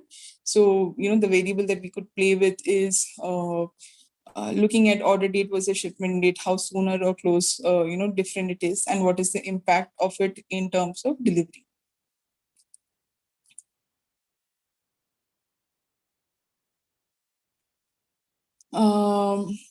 This is I think this is the most niche part, and people want to do this, but this happens very quickly.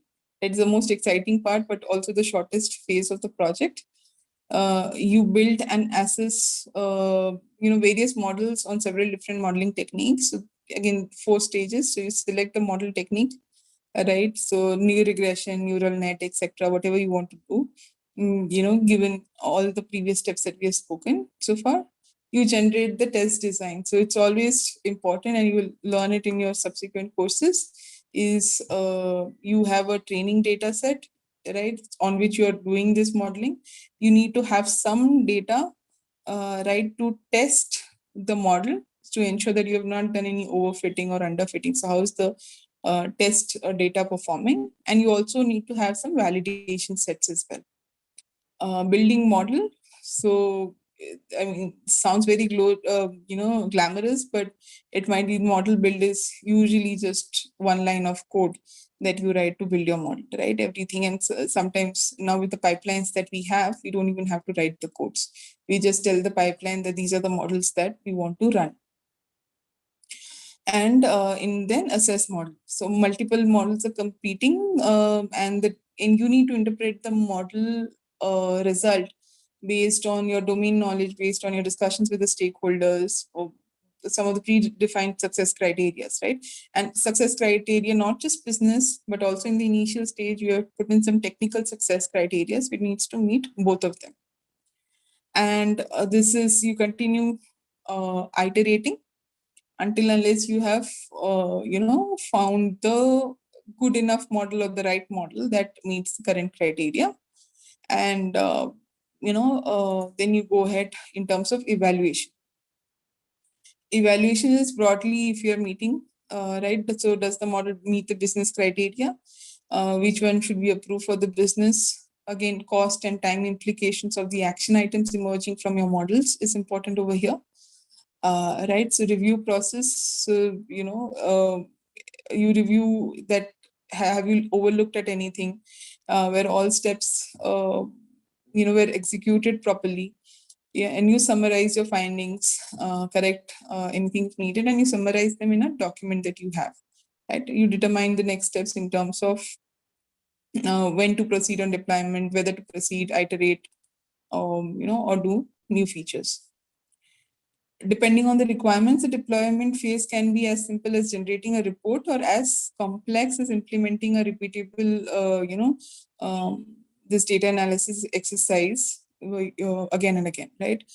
A model is not particularly useful unless the customer can access it and it generates the results that they were initially started looking for, right? So you plan for your deployment. Again, documentation is very important at this stage.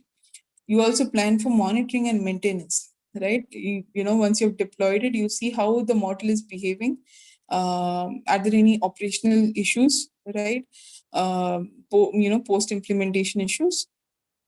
You produce the final report, and then you review the project. So in terms of what went well, how could you have done it better, and how is it going to perform? So be sure that you maintain the model in production, and you constantly monitor and occasionally tune as and when required.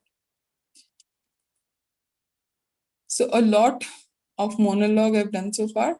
So just this is a summary of all the points that we have covered so far under the CRISP TM framework. And this is a tried and tested framework, right? If you just follow this to the T, this always gives, great results. And, this is something that has worked out for me and my teams as well. I'll pause for any questions.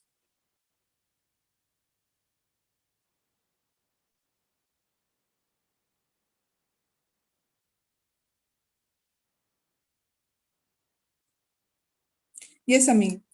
So, Sharon, if you could unmute Amin, please.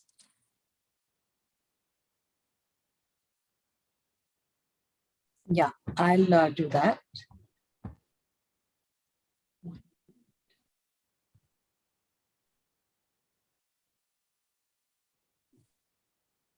There is somebody who has a question on the bank loan default problem meanwhile. Sure. Yeah, Amin, go ahead. Yeah, hi, Krishna. Hey, Amin, hi. Just a question, more in a larger context. I don't know if you are covering it in the upcoming slides. While this is great in terms of the process that you are trying to explain how we go about approaching a problem and solving it, in the larger context, I just wanted if you could share your views in companies which are like startups. We are always crunched for resources, be it time, people, or money. In that case, whenever we are getting all these stuff involves utilization of resources. So the best way of us to make a business case is to show the ROI when we are trying to do this. So the question was, are you covering the ROI piece somewhere which helps us justify what we've been doing or get resources to do it? Is the question. That's a little operational on the side, so I'm not covering it here. Right. So if I've understood your question right, I mean, it is that, is it, you mean the ROI of the entire exercise? I mean, how successful the model is that you're going to show in terms of how many resources you have put in, the cost that you've put in, and the time that is taken versus the model that is coming out?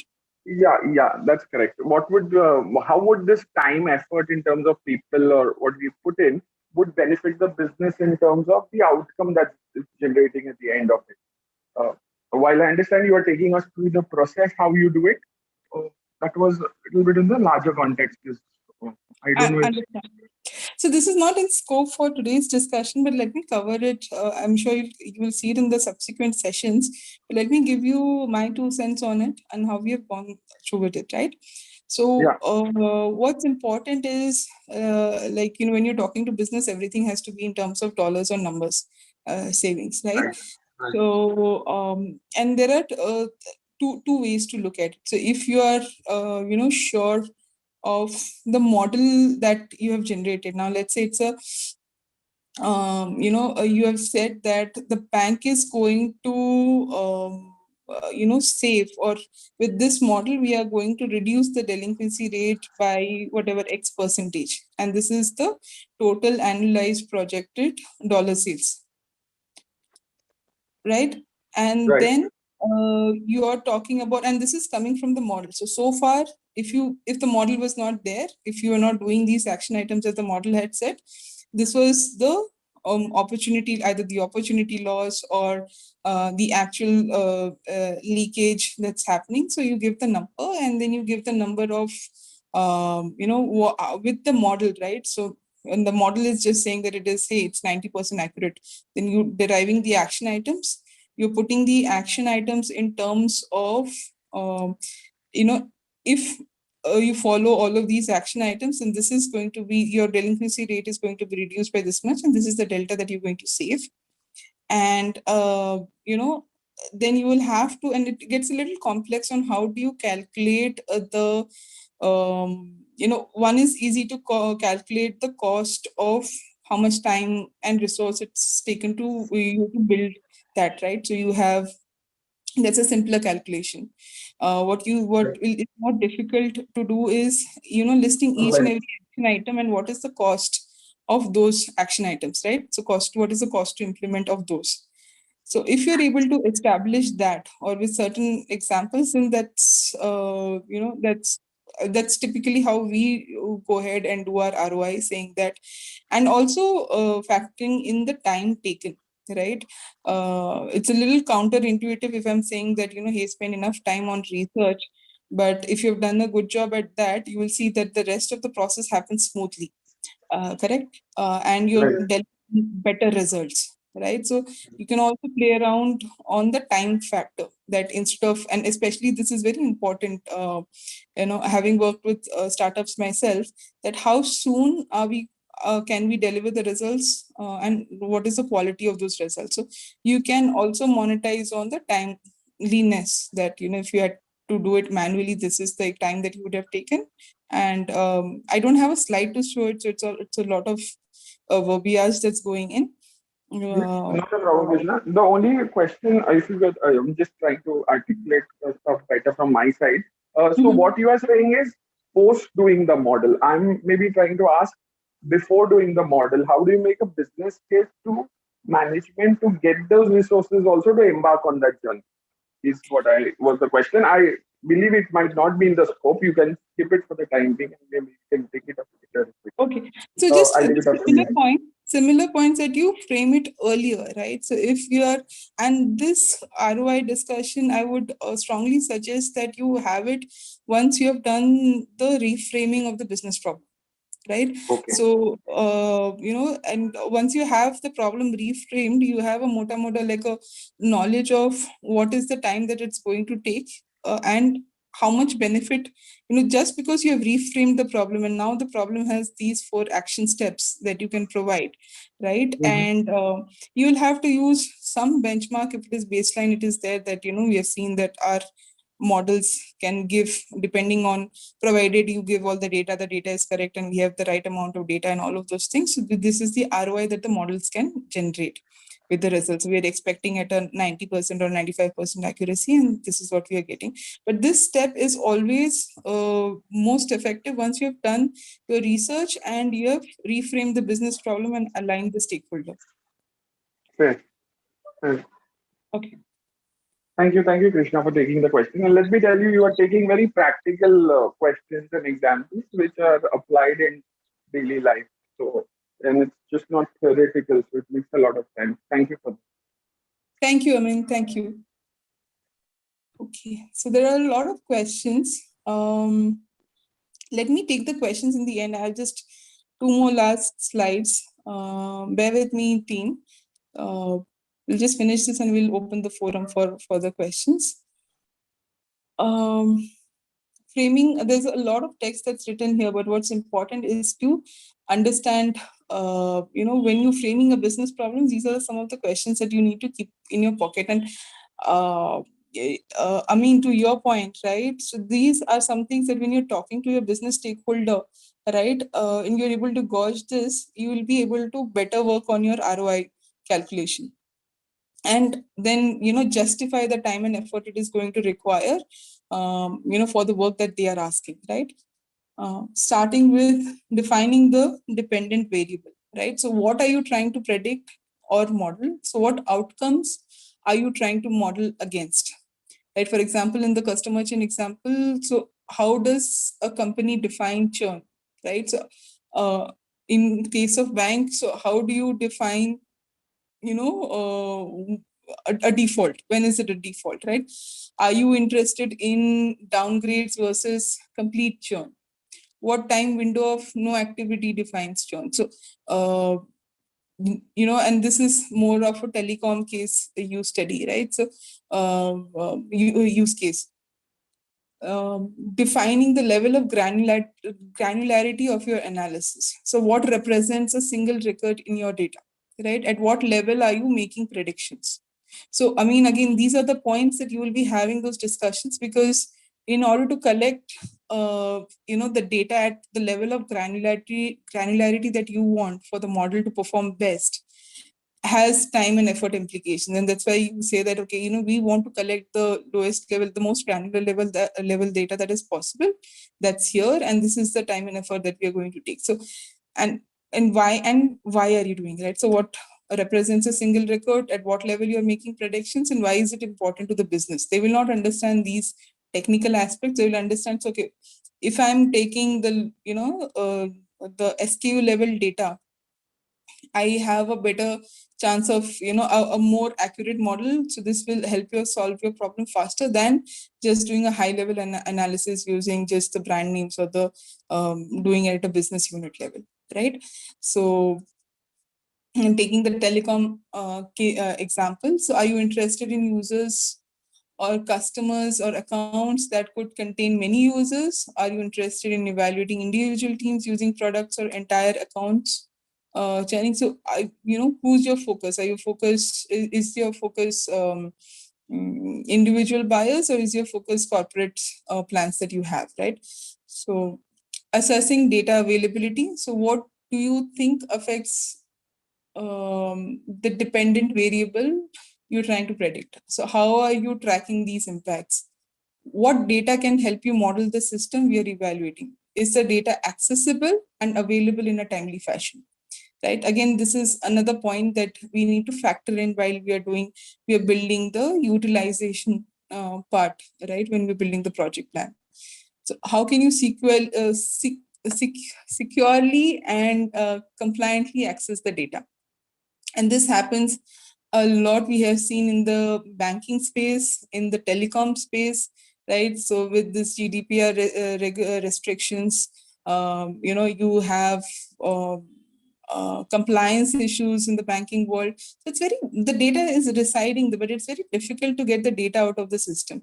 Or, I mean, in your case, if somebody has to work in a clean environment, you need to probably deploy an entire resource who works out of the client environment. So they need to get access and everything sorted out, right? So that has a different cost versus somebody doing it on a shared service basis from outside the office, right? So these are the very important factors that get into building the cost element. Again, so if the data is not available and if you're putting in resources, right? So if you're charging for a product versus charging for a service, how are you, planning to position your model also gets determined, because if the data is not available and you have just dedicated that one resource to that team, you're just wasting utilization over there, right? Customer churn example, again, is that customer behavior data that you believe influences churn? Is the customer demographic data that you believe separates customer behavior, right? And this is, again, the analysis paralysis bit this is going to help you with, right? So if the customer is not interested to know on the customer demographics bit, right? If they want a generic solution or a generic approach, then no need to get into all of these level. So when is the data available? When can customer data be used responsibly? We spoke about GDPR, customer privacy. Then moving on to the defining potential features. So how can you separate the available data into parts that represent unique attributes of the system you're evaluating, right? So what you think has an impact on on what you're trying to predict. So can you create data columns to represent this impact? So we spoke about the new feature, right? The order versus shipping data. And in using a telecom churn example, so what customer demographic data might make churn more or less likely, right, to happen? What customer behaviors are being captured that might make churn more or less likely, right? And this is where, again, how do you blend in to your point, the qualitative versus the quantitative data, right? Some of the customer behaviors is something that you would like the data to speak, right? The data is probably showing some customer behavior trends, but there's also some qualitative inputs that you would have got, because of which you might have to look at the data with a very different lens, right? So how are customers using your products or interacting with your company, right? And then go on in terms of defining potential modeling approaches. So what approaches provide a reasonable framework for evaluating the system? What are the best ways to model the dependent variable? What does your data set need to look like for these approaches? So what classification or regression modeling approaches might be appropriate? Are you predicting whether churn happens, time until churn, or a numeric value like the dollar impact of a churn, right? Are you focused on accurate predictions of churn or the accurate ordering of customers likely to churn, right? The problem framing gap for, this is the gap that we need to address. Otherwise, if they are looking for something like focused on accuracy prediction of churn, of customers versus the ordering of customers, there's a big gap in terms of what we're delivering, and we have lost a lot of time and effort in that. So very, very important. Last slide of today to summarize. A lot of times our problems coming top to down, right? The problems, the briefs that come in top to down, top down. It's important to get the right business context, do your research, have the discussion, do your buy-in, get your buy-ins, have your discussion with the stakeholders, get all the alignment from three sections: the data teams, the business teams, and then the ultimate product teams, if they are going to, the teams that are going to have the business impact or the customer impact. Be aware of biases. So especially when you're doing the research and you're doing the problem framing, whether it is a data science problem or just a simple business problems, just be very careful of biases creeping in, right? So at this stage, like I said, don't have checklists, but bring in the right number of necessary resources and work until you have simplified the problem in a way that they are just, easy to understand and that you can explain it back to the stakeholder, right? If you are yourself confused, you will not be able to get the buy-in from the stakeholder. So you need to work on it till you have simplified it enough that once you put it, it's like a eureka moment for your customers. The last is in terms of metrics, what is important. So based on the problems that we have framed, so the metrics need to be aligned, right? And the metrics that we do in our data science models, you need to convert them into a language that the business understands and a language that helps in successful implementation of your models. So that's it. I'll stop share and I'll take questions.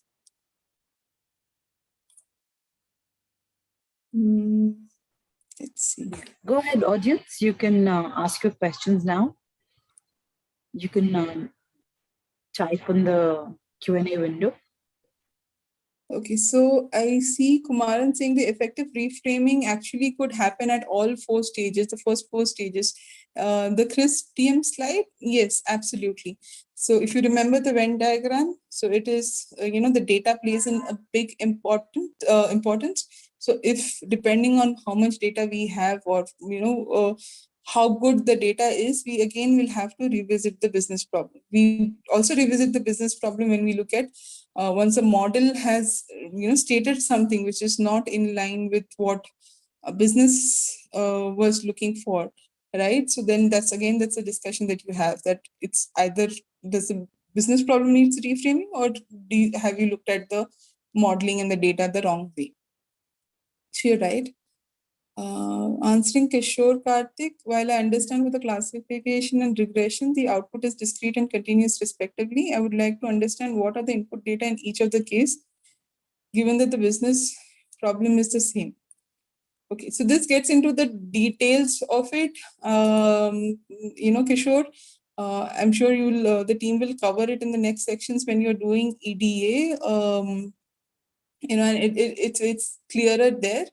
It will be very difficult for me to explain it without having it in the model. So while your data, the data that you need is the same, the data interpretation, the way you will cleanse in your data, right? The type of features that you will generate, right? The imputation techniques that you will use will be completely different.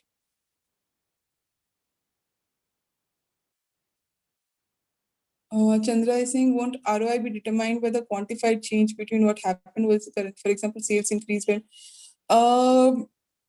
at a very high level, if sales is increasing by 1% translating into 2 million, right? So there are components to it, right? So are you just talking on in terms of the revenue impact, or are you talking about in terms of the profit, right? So if you're talking about ROI, so what is the investment?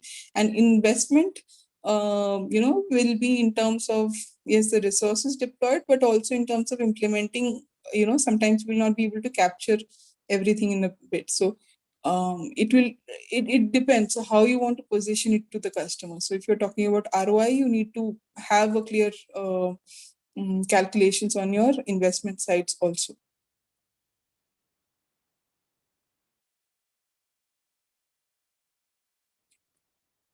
So you see, regression, I get for a given set of input data, the percentage of loans that can default over the trend of a particular time.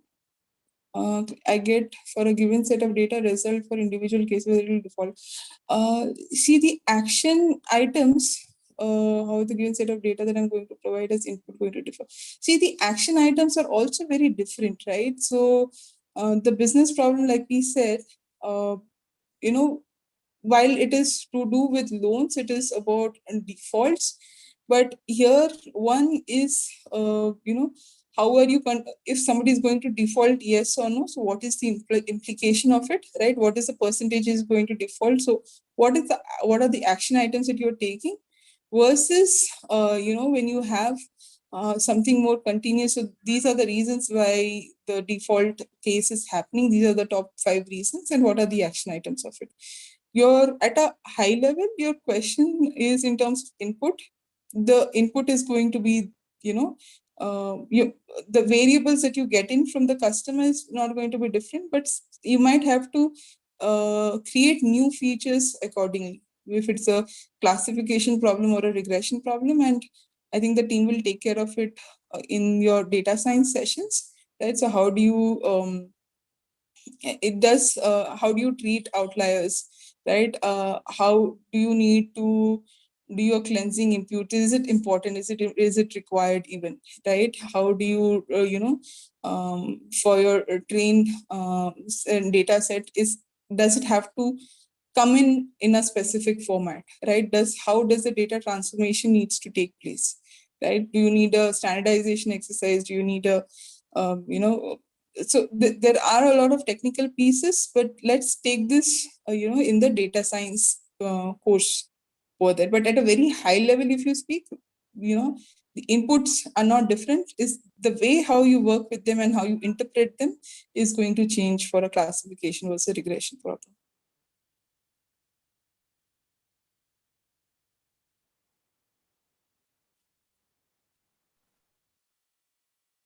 Another question. Mm, Are you reading it, Krishna? I am just reading one. So Kumaran has said that the effective reframing of the problem might be output of data science exercise for the business. Yes, very true. It has happened in one of the previous organizations that I had worked with. Is that we tried to solve for a particular problem set. We came at a model, and after doing our analysis, we saw that there is a completely different problem that is there in the system that we had not thought of.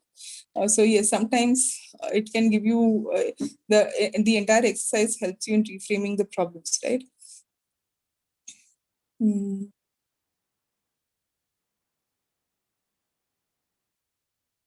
Um, we try to, and but a word of caution on that we try to shorten this process with an effective research technique, right? The effective context understanding and doing a brainstorming, the reframing bit, so that this exercise, and it's very much prone to happen, right? We are all human, that it might happen that after we have done the modeling, we have seen that there is a completely different problem. It might happen, but we try to reduce this, and in many cases we have successfully done that if you're doing a research and reframing well in advance and doing a good job at EDA, right?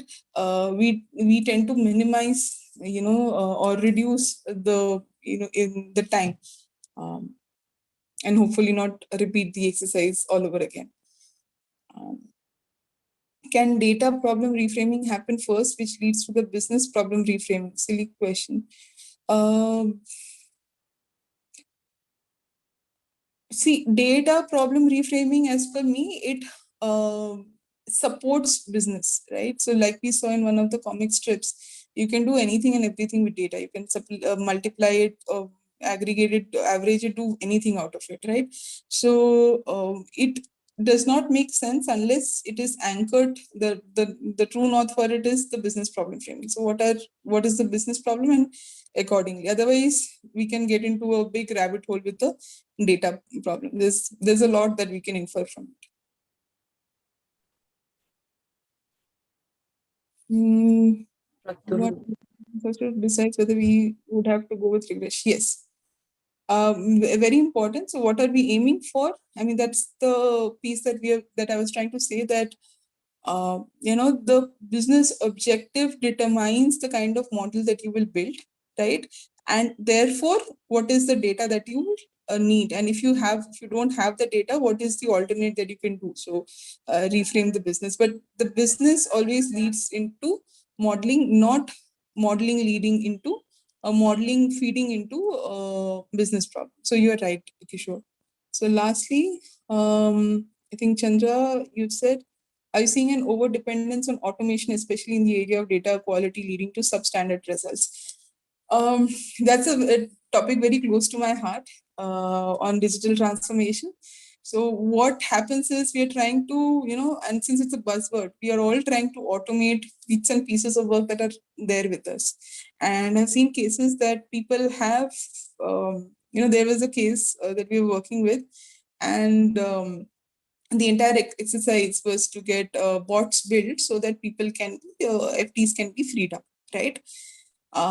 So when we started, and before we went into the project, the business stakeholder, proudly said that, the business stakeholder came in and said that, we have these whatever X number of resources that we want to see if we can optimize.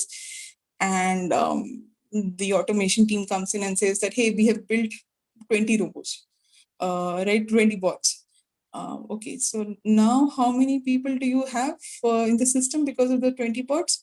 So they said that we have X people plus 20 bots, plus we had to get in Y more people because the downstream projects were impacted really badly. And that's why we need to support currently with additional people. So automation is very powerful, but not as a band-aid solution. So if you're looking at automating, so look at the upstream and downstream impacts and consequences. And the best approach would be to look at it at end-to-end, not with siloed, because when you're doing siloed approaches, there's a huge impact or bottleneck that happens downstream, so which makes your automation redundant. Any books that you would suggest, or blogs, or site for business problem reframing? I think that should be your last question, Krishna. Okay, so there are a lot of books. Maybe I can, drop in the note. I don't have access to it now, but different, books. What is interesting is when you read what is happening in the industry, what kinds of tools, right? So you have your data science platforms, you have your automation Gartner platforms to read about if you're interested in automation. Blogs, I would say, just look at Medium, look at Harvard. You a lot of good work that comes in, and you will see all of these when you subscribe to different LinkedIn channels as well. That you will get to see a lot of what people are doing in terms of. I haven't personally come across any good book on business problem reframing. If I come across, so there are different books on different topics, right? Which help in, and I think I have some that I can probably see and I can give you, but nothing as such which is dedicated to business reframing problems. There are some good case studies that if you want on YouTube from, McKinsey and BCG that they have done on business problem reframing that you can go through. You can just YouTube them, and they do that very well with business problem reframing, with the right business context, having the right ROI getting generated. How do you record business impact? How do you think along those lines? So there are some good case studies on YouTube that you can refer to. So no book as such that I'm searching for one that I would like to recommend here.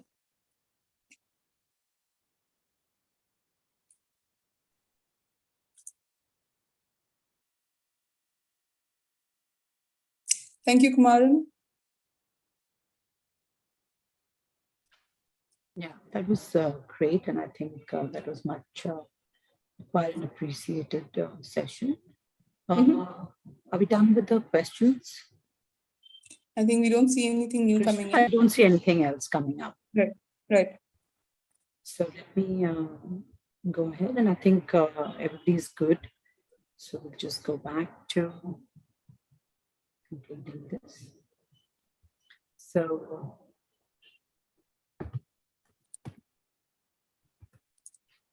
we are done with the Q&A. So that was a very informative and insightful session. Krishna, thank you very much. And thank you to the audience. Thank you to the participants. They were very interactive and kept the session yes, going. I think they kept the flow going, and that was really nice. And I mean, we started off with wanting it to be an interactive session.